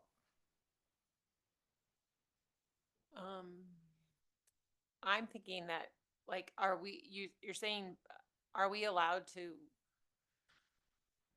what's the mode of, like, communication, so we can all kind of like chew on this and then have a conversation without, like, appointing or coming to a decision for the letter of council, but maybe next week, a week from today, everybody reaches out to one person and gives them their side, and then from there, like, we develop like a vote, or could we put it, like, could we put our 4 things, if I'm right about that, 4 things into an email, and then have Aubrey for her last task send out like a survey, and we can all fill out the survey and write our like 2 cents about each one, and then everyone gets the survey, or how are we allowed to do that?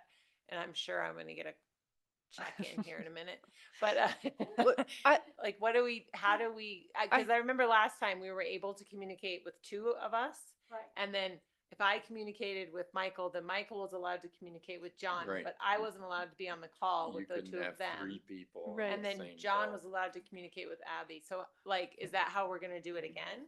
I- Oh, see, you- told you. Here's Chris. Yeah, that's kind of exactly what you're not supposed to do. That's describing a serial meeting. So yeah, you either have to do it, 2 people get appointed by the board to basically write the draft and then bring it to the next meeting, or you gotta have a special meeting that's publicly noticed to do it all together. But you can't just have one person talk to one person about it, that person talk to another person about it. That's a serial meeting. You can't do that. Serial meetings. Serial meeting. meetings. Okay. Oh, there's even a name for them. But you said something, Renee, that I thought was important, is you wanted, it sounds like, and I agree with you, giving board members, and there were a couple of great ideas here tonight. Now, we didn't have the cool slides and graphics and everything that staff had the luxury of putting together. Are you thinking too about just letting people walk away tonight percolating on which Which one's like yeah. yeah. So And are then we how to allowed communicate that to the how staff. Can we communicate? Like, Chris, are we allowed to tell, like, Marcy, like, hey, I feel like what's most important to me to communicate to city council is the demolition aspect. And then Yes. is Marcy allowed to then tell all of us that was the agreed upon, or do we put together, how many days in advance do we have to have a meeting? Like so in 2 weeks we can have another on-call meeting or something? Oh, you mean the lead time to public Yeah, publicly notification? notify. Yeah, it's like 3 days. It's or- just 24 hours. It's Oh. 24 hours. So I would recommend going old school and just having a meeting and talking about it, That's the talking best through way it. to do it. That's one option. I think it's the simplest option other than juggling schedules. I think you could also, if you wanted to, each write your thoughts based on what others have said, and said, here's my top priority, or here are I would support these. I'm not excited about this one. And then bring that, either share that in advance or bring it to a meeting so that you all can discuss it and hash it out a little bit more. But If we do such a meeting, I'm out of town after the 13th, so. And I so won't be next back. week. Well, no, I won't be back till like the 25th. I leave tomorrow. Yeah, scheduling I think will be hard because the holidays are Yeah. coming up. Things are happening. Are you able virtually though? Like to be virtually on a call? Because I remember the last letter we did, we were allowed to all be on the call. Right. You could. You just notice If that. it's noticed Yeah. and there's like a Teams meeting or something. Yeah, we just had a Teams meeting and we Right. all were doing this, but we were all just not But in I'll- the same I'll room. be in Mexico. I don't Yeah, know I how don't- much virtual capability I'll have. So, My issue will be the 9 hours ahead. Yeah. there is no decision made, but I think the decision is maybe we, Michael, do you want, since they're all going on vacation, you and I, appoint ourselves? I'm putting it on somebody else. We're doing a subcommittee, and maybe everybody can write something to Marcy and we'll take it into consideration. I don't want to do it by myself and you're the only person Well, not no, going on I'm vacation. willing to contribute something before I leave, An but email I will just, be easy to I'll at just least provide email something. feedback. Are we allowed to email? I Yeah, can you're email- allowed to like the email- We staff- can email the staff Marcy. You're allowed to email me. Yeah. I like that idea of the board members writing something. I thought Tim Tim's written comments were like a very good example of how you lay out an argument and like a need for the case, but I don't want to add a bunch of work to you all. You could also, you know, do what I did with this, which is like 4 bullet points and some strategies that it might relate to. But it's really up to you all. How do you want to do this work? What works best for you? And then understanding the Well, and kind of we still don't- We guardrails. don't have Chelsea, so I'd like to get Her input, opinion yeah. on what she, like out of all these bullet points. And what she's a her- really great communicator in the Yeah. She's, writing and. She's like awesome at writing something, so. Can I make another suggestion? Mariah is taking notes on these ideas. So if she send Could we us send then- them out? You all read them and then email us back individually what your top 3 are, and any that you are like not interested in, be brave. And then we set up a meeting from there to talk about, okay, which one are you going to propose? Okay, Okay. done. The other thing I just want to say is I heard some great ideas tonight that, like, you know, you'll wake up at 3 in the morning and think, ooh, this would be cool to do. But those may still be something we could explore outside of a letter to city council. So I don't want to lose those. So, is there a way, since Chelsea's not here and I also agree that she has great ideas, is there a way legally or whatnot, protocol wise, to solicit some ideas from her that go to this collective list before we get the list? Well, why don't we Because- send out the summary and then ask her to add any ideas Okay, somehow, just, somehow? Are I'm we just allowed sort to of sa- email Landmarks Board? About this? We gotta have a better process next year for this. There's a Yeah. way for you all to collaborate to write a letter. It's challenging with the requirements. So I think we have a good plan, which is to invite Chelsea to add her ideas, for us to write notes based on your conversation today, and then for you all to kind of narrow it down and pick one. Okay, I think that Okay. that's, I also would love to see the template. We will send out the template. now, we can move to the Japanese language school. Oh, that was abrupt. Can I? Can, Just making a can- suggestion. I'm gonna Can I- second that suggestion. Yes, okay. I do want to say, this is the board's letter. Council will pick whichever one. These all have a big staff work plan impact. And so as a staff member, I just want to tell you all that I think for the ones you discussed today, this site review process and the kind of design guidelines update are ones that resonate most with me. Talking to a room full of developers and trying to make the case for preservation, in my experience, is not a good investment.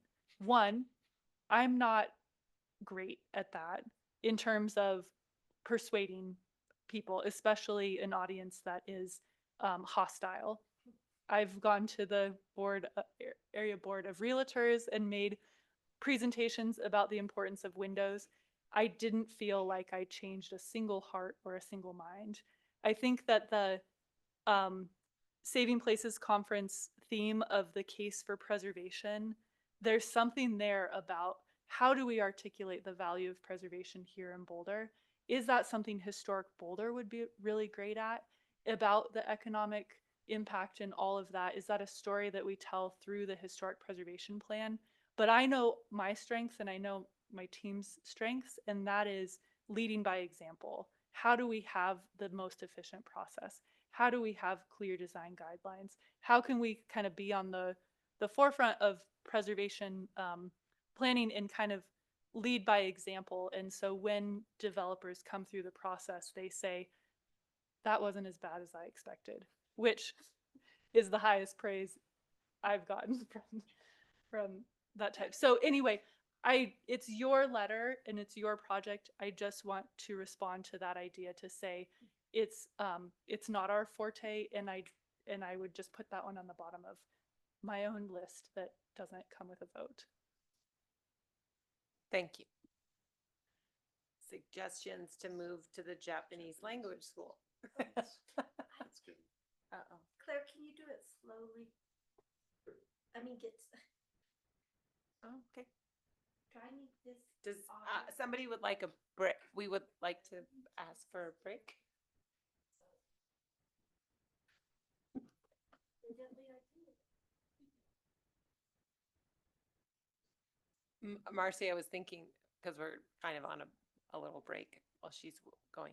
I was thinking about the window thing. The only way to change someone's mind about the windows is have a window you just put in. That's a vinyl cheap window, and have them like it deteriorated, right? And then you have another window that you preserved, and it's been preserved for 4 years, and opening it. Because it's really the only way, because that's all the clients, And half the time, the new window doesn't The- open.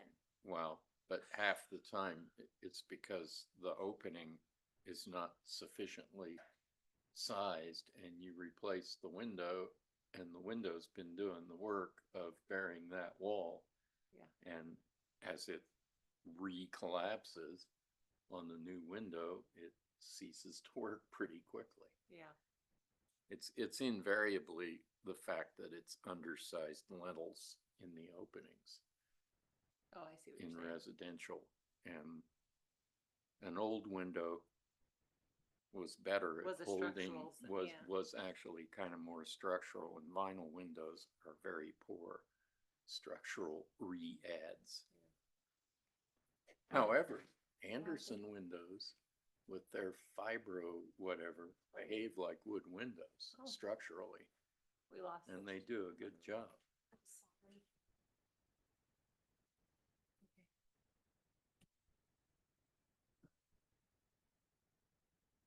Thank you for all the kind words. I didn't know what to say. I'm always like, as we get like recorded, I'm always like, and I'd rather I'm like, gonna like click the just- YouTube video. I'd like to like not like say the least on these things, because and then when it's like listening to yourself on the old voice messages, right? You're always like, oh, that's nice. Yes, yeah. Yeah, glad I wasn't on camera crying. Okay, That makes we're sense. back. You took a picture. We're back. Thanks so much, whoever was- Claire, will you please do the honors? Certainly, I will. All right, so the United States Navy's Japanese language school opened in Boulder in 1942 to teach Navy and Waves officers Japanese language to aid the US during the Second World War. And the story of how the graduates contributed to the war's intelligence effort and humanized the treatment of Japanese civilians during the occupation has been told in books and by the Navy's own historians, but there's a rarely told story of the school's impact on Boulder, as Boulder's citizens struggled with hosting Japanese Americans from concentration camps throughout the West, and why these highly educated teachers and professionals didn't stay in Boulder after the war.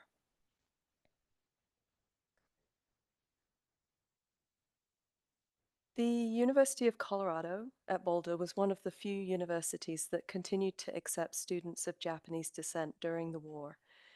And it also hosted US Navy schools. This is now Baker Hall, but during World War II, it was the men's dormitory for the Navy men and the administrative officers for the US Navy Radio School and the US Navy V-12.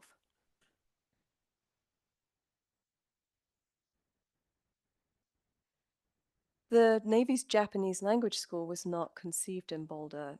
Early in the conflict, the federal government engaged Albert Hindmarsh, he was a professor of international law at Harvard University, to help develop a training program. And the original schools opened in the fall of 1941 at the academic power centers of Harvard and the University of California in Berkeley. The Harvard School stuck with traditional teaching from textbooks. For the California school, however, Commander Hindmarsh hired Professor Florence Waln, a language instructor at UC Berkeley. Florence was born in Arima, Japan on August 19th, 1895 to American missionary parents. She was educated in Japan and was fluent in both Japanese and English. In 1931, she moved to Berkeley, California, to complete her doctorate in Japanese literature. She taught Japanese as a way to support herself and her studies, and often taught her classes in San Francisco's Japantown, so students could hear how native speakers used the language and understand the social context. Florence believed that, quote, possession of a language meant nothing unless accompanied by knowledge of the civilization it expressed.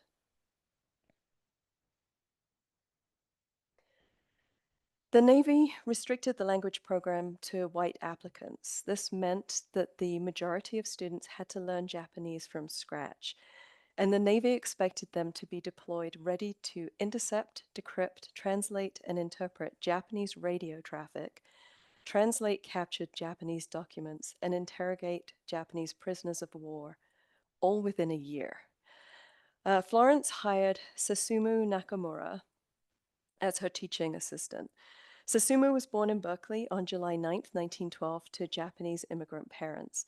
He attended San Jose State College and trained as a teacher, and was fluent in both English and Japanese. Florence and Susumu had a visionary approach to teaching their students the language and doing it fast. But it was an approach that also helped the students understand and appreciate the culture of Japan. Eventually, there were 12 instructors at the Berkeley School, including 7 Nisei, American citizens of Japanese ancestry born in the United States, and 2 Issei, Japanese nationals who had emigrated to the United States. The other 3 teachers were professionals like Florence who had learned Japanese by living in Japan.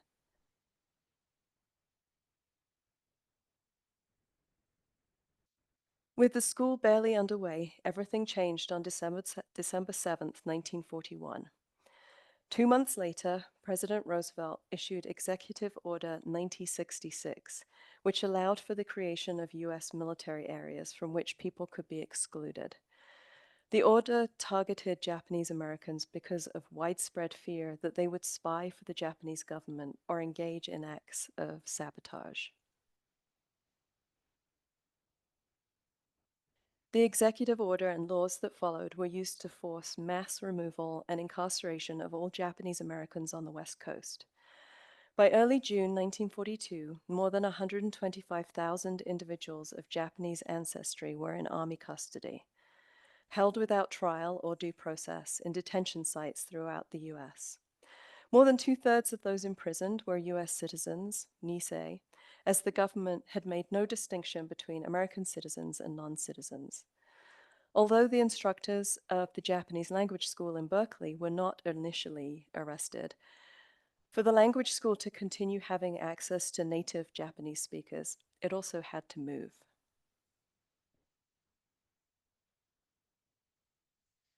Earlier in 1942, people of Japanese descent were encouraged to self-evacuate away from the West Coast.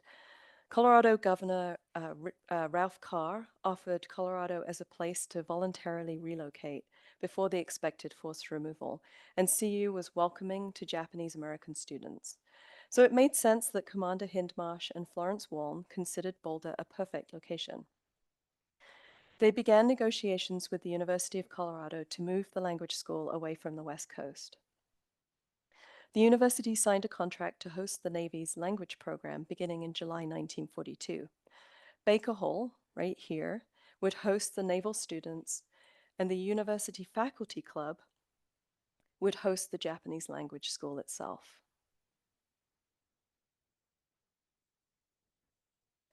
Florence relocated to Boulder and set up her school at the Faculty Club, where she also lived. The building was completed in 1939 as a project of the Public Works program funded by the New Deal. It included classrooms in the basement and main floor and apartments upstairs. Susumu Nakamura joined her in Boulder as assistant director. Susumu and Fumi and their children Edwin and Evelyn lived at 751 Grant Place in Boulder, about a mile from the faculty club. Florence's stellar results so far had convinced the Navy that access to Japanese native speakers was essential to the growing program. She began to travel to the concentration camps to recruit native Japanese speakers who had teaching experience. She focused on recruiting Nisei who were experienced teachers or had parents who were teachers. By September 1942, Florence had recruited 47 sensei, the teachers, from 7 internment camps. They were expected to work almost around the clock to ensure their students passed the fast-paced fluency program. But they were paid, and they were free to move around Boulder within some limitations. It was not exactly a welcome situation, and the sensei did not have the option of refusing. The alternative was a prison camp with an unknown outcome. Their wives, who were soon allowed to join them in Boulder with any young children, were expected to host students, to practice social conversation and cultural situations. The women not caring for children were also expected to volunteer for the war effort through knitting, growing victory gardens, or as nurses' aides. While Colorado Governor Ralph Carr publicly supported Japanese Americans and opposed internment, and CU welcomed the Japanese sensei, the residents of Boulder made it clear through the actions of City Council that they did not want Japanese Americans permanently settling in Boulder. On August 4th, 1942, a month after the contract was signed between the Navy and CU, City Council adopted a policy that restricted anyone of Japanese descent from moving to Boulder. Potential residents had to prove they were an American citizen, have the promise of employment for at least a year, and get prior approval of City Council, the Chief of Police, the City Attorney, and the Commandant of the 12th Naval District. In addition, the City Council capped the number of Japanese Americans residing in Boulder outside of the Japanese language school program to a maximum of 75 individuals or 25 families.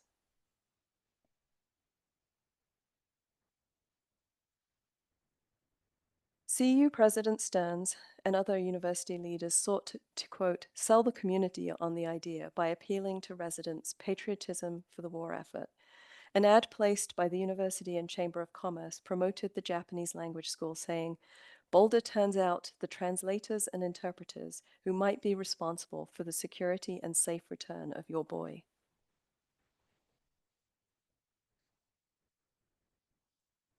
The university and chamber also called on Boulder residents to help house the sensei, who were marketed as loyal U.S. Victory instructors. They called it patriotic service to offer a house, apartment, or room to the sensei and their family.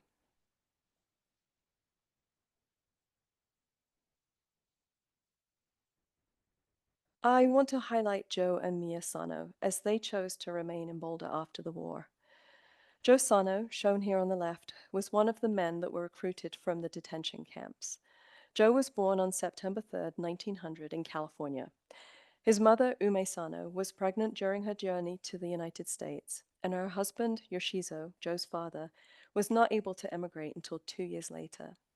Once reunited, the Sano family lived in San Francisco, in the neighborhood they called Nihon Jinmachi, translated as the Japanese people's town, or Japantown, as it came to be known. As the San Francisco Board of Education had passed a law that excluded children of Japanese ancestry from attending public schools, Yoshizo and Ume Sano, Joe's parents, helped open Kinmon Gakuin, Golden Gate School. They taught elementary through high school to children in Nihon Jinmachi. Joe and his siblings attended this school. After graduating Kinmon Gakuin, Joe went to Stanford University, where he pursued a degree in mechanical engineering. He graduated in 1925 and went into the printing business. He ran the cooperative printing company with a partner and then bought out his partner and ran his own printing company, J.Y. Sano Printer, in San Francisco. He provided printing services to the Japanese community. Joe married Mia Lily Fujita on August 21st, 1938. Mia's parents had emigrated from Japan in the 1890s. She grew up in Hamilton City, California, just outside of Chico, where her father worked on a rice farm. Joe and Mia lived with Joe's parents in Japantown, right next to the printing business.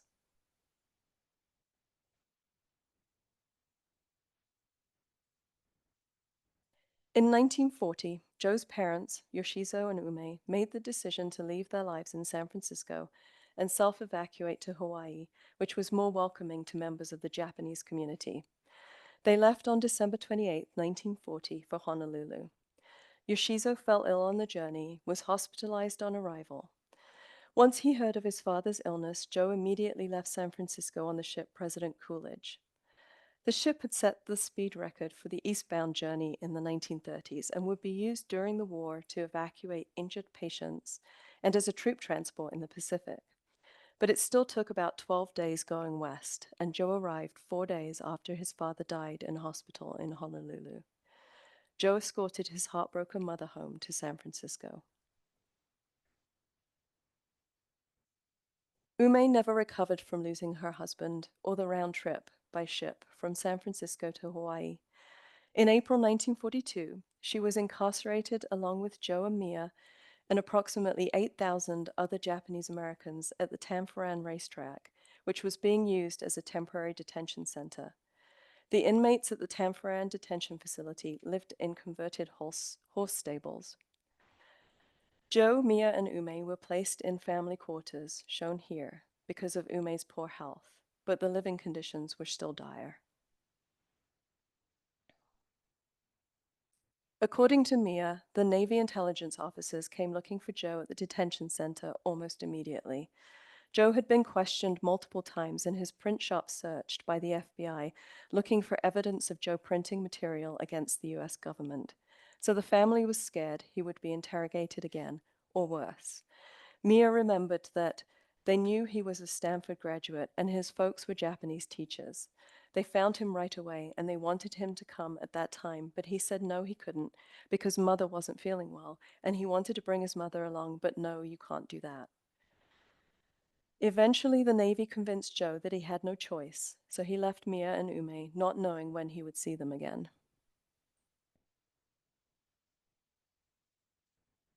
When he first arrived in Boulder in early 1942, Joe rented an apartment at 2229 Broadway, the Oliver Bowman House, which Grace Bowman had converted to apartments the year before. Grace rented apartments to Joe as well as Takeo Okamoto and John Yamoto. Sensei also recruited from the Tanforan detention facility. The wives of the three men, Mia Sano, Kathleen Kazuko Okamoko, and Vicky Yamoto, were held at Tanforan until months later, when the three women were escorted by armed guards to a train where they were transported behind covered windows to reunite with their husbands in Boulder.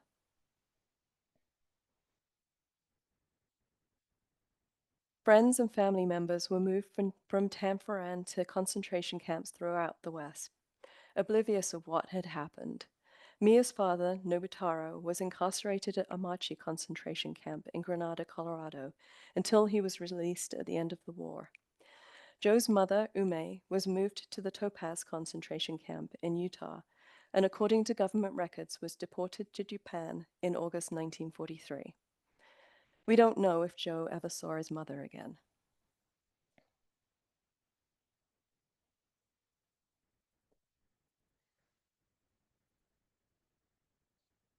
Other sensei and their wives and family have similar stories that have yet to be researched and told.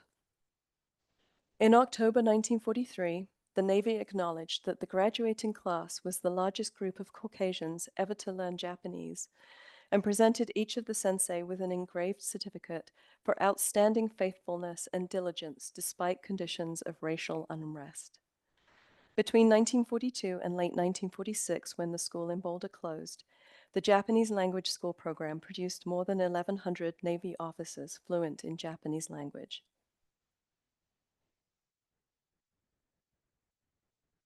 After the war, few of the sensei chose to stay in Boulder. Many had parents to consider who were Issei, and would not be allowed to become citizens until 1952 when the federal laws changed, and therefore not allowed to move to Boulder under city rules. Joe and Mia Sano, however, chose to stay. They lived at 651 College Avenue between 1946 and 1953. Joe worked as a printer for the university, as a binder for Johnson Publishing, and later as a translator. Joe and Mia bought a house on 9th Street in the Newlands neighborhood in 1978. Joe died on June 7, 1979, Mia on December 5th, 2011. They are both honored on their family grave marker in Green Mountain Cemetery.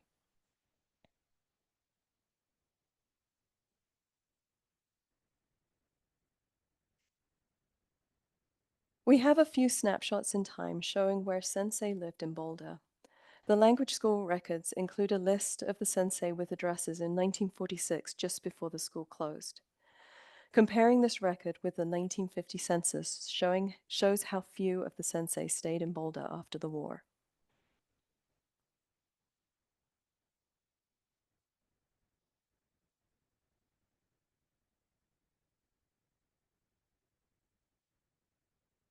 Buildings help to tell the history of our city, but sometimes they only tell an architectural history unless you know where to look. This building, the faculty club at the university, was used as the Japanese language school from 1942 until 1946. It has a multi-layered history hidden within its iconic architecture. The Oliver Bowman House, an individual landmark designated in 1994 as one of Boulder's best examples of Queen Anne architecture, is significant for its association with the Oliver family, early arrivals to Boulder, and for Grace Bowman, who purchased the property and converted it to apartments in 1941. Grace operated the Shangri-La Beauty Salon at the front of the building, but she also rented the apartments to 3 young couples, Joe and Mia Sano, Takeo and Kathleen Kazuku Okamoto, and John and Vicky Yamoto, who each made a distinct contribution to ending the Second World War. Six years ago, City Council recognized racial inequalities in Boulder and resolved to seek out and support ways to honor, acknowledge, and memorialize the lives, deaths, struggles, and contributions of people of color from Boulder. As preservationists, we understand the power of place to honor, acknowledge, and memorialize people in our history. But how do you even start if you don't know the story? And are we willing to talk about the difficult histories or ones that might not reflect our community values today? This photograph was made somewhere in Boulder. I don't know where, but if I did, it would be a great place to show people this image and tell the story of the sensei of the Japanese language school and their families. Places connect us to these stories, but only if you know the story. It is our role as preservationists to tell these multi-layered histories, but sometimes these stories are hidden in plain sight, and other stories, there are just no physical remnants. But that doesn't mean the stories can't live on. We just need to be willing to do the work.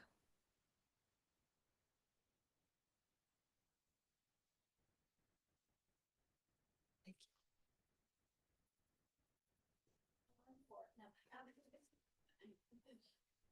Did anyone have any questions?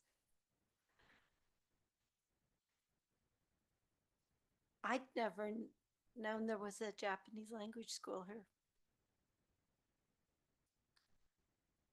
I'd be curious to know if there, and this would be outside of where you were going, but were there, I have to imagine there would have been German language schools, you know, that not in Boulder, but I'm just saying it's part of the war effort. It would be, and I if I'm remembering right, wasn't there, and I think it was Woodrow Wilson. Um, sorry, I'm hatcheting American history here, but that there was like an some sort of mandate about speaking. There were so many German communities, and I think this was specifically World War I, and I know for a fact that some of those communities exist in Missouri and still speak German in their communities. but I thought in the early part of the 20th century, maybe around World War One, that there was a mandate against speaking German. And I guess I'm just trying to draw a parallel Hmm. in a broader sense of other foreign language schools that were created with this filter of there were American citizens who spoke those languages, and there's this weird history about employing them to help, but also somewhat imprisoning Right. them.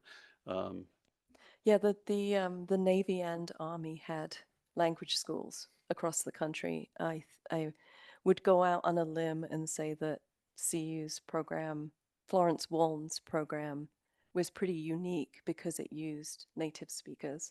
And Japanese is not an easy language to learn.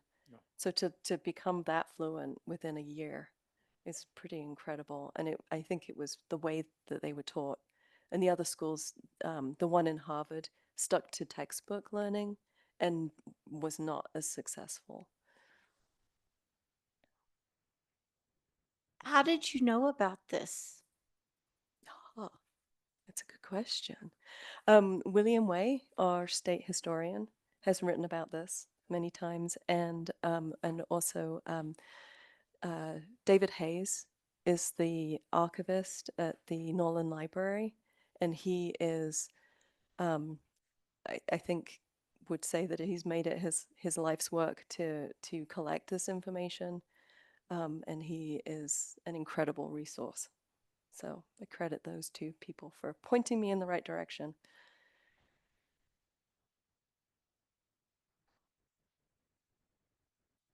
Well, thank you, Claire, for another incredible presentation. And I learn so much in this one.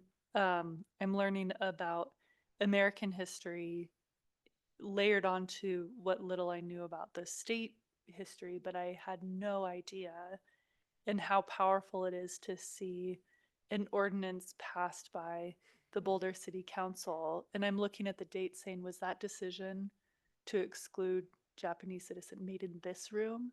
And no, it would have been the previous city Right. hall Mhm. by a decade or so. But like the power of sitting in this room where these decisions are made and thinking, "Wow, I had no idea that on a local level the city council was responding to these international events, and you really have a gift of bringing something home and making it tangible through a slideshow." And I just continue on. Yeah, Like, thank you. well done, and thank you so much. Well, and it captures the upcoming theme of Saving Places Conference because you're making the case for preservation. Yeah. Yeah. Claire, I mean, it's amazing. Like this is, and I mean, what comes up for me is how today's society comes full circle. Yeah.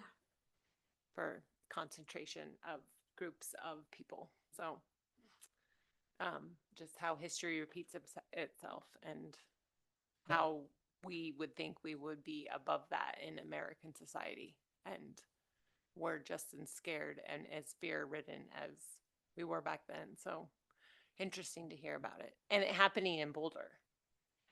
So, somewhere where we all think and feel like we're that way. I'm being recorded, so I don't want to do much in this state of the union. So, I thank you for that. And are you collecting these things and like putting them? I mean, is there going to be a showcase at the library that like, Maybe a PBS special called right? Like, Podcast. History with Dr. yeah, Brand. You could be- historic Um, podcast. so That we would be are- so You could cool. become a You should be preservation influencer. A There you go. documentary That's a little TikTok filmmaker. next. So we are working with the engagement folks to in our team to put these on our website, to take the recording that we do here at the Landmarks Board and then just have these 15 to 20 minute kind of presentations. And then the engagement folks are excited about taking snippets and putting them on social media and kind of like building momentum for them. So I think, is this the third or fourth one in the series? The third one. So it is becoming almost like a podcast season or something that people can watch to be, oh, I want to learn more about that or that. So But even stay if tuned. if there's a place at the like library that like has these things Yeah. in interactive like situation where there's the map and you press a button and you're like, what happened there? That's close to my house. You know, like a Yeah. little kid and being like, oh, or that's my house, right? And I push the button and it's like shows you what happened. Yeah. Well, and I think the thing that means the most to me is it's easy to talk about and celebrate the good things in history.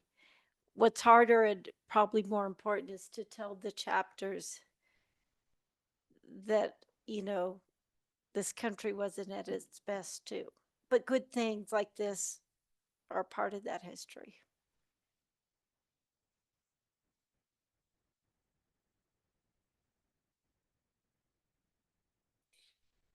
Oh, you're so excited.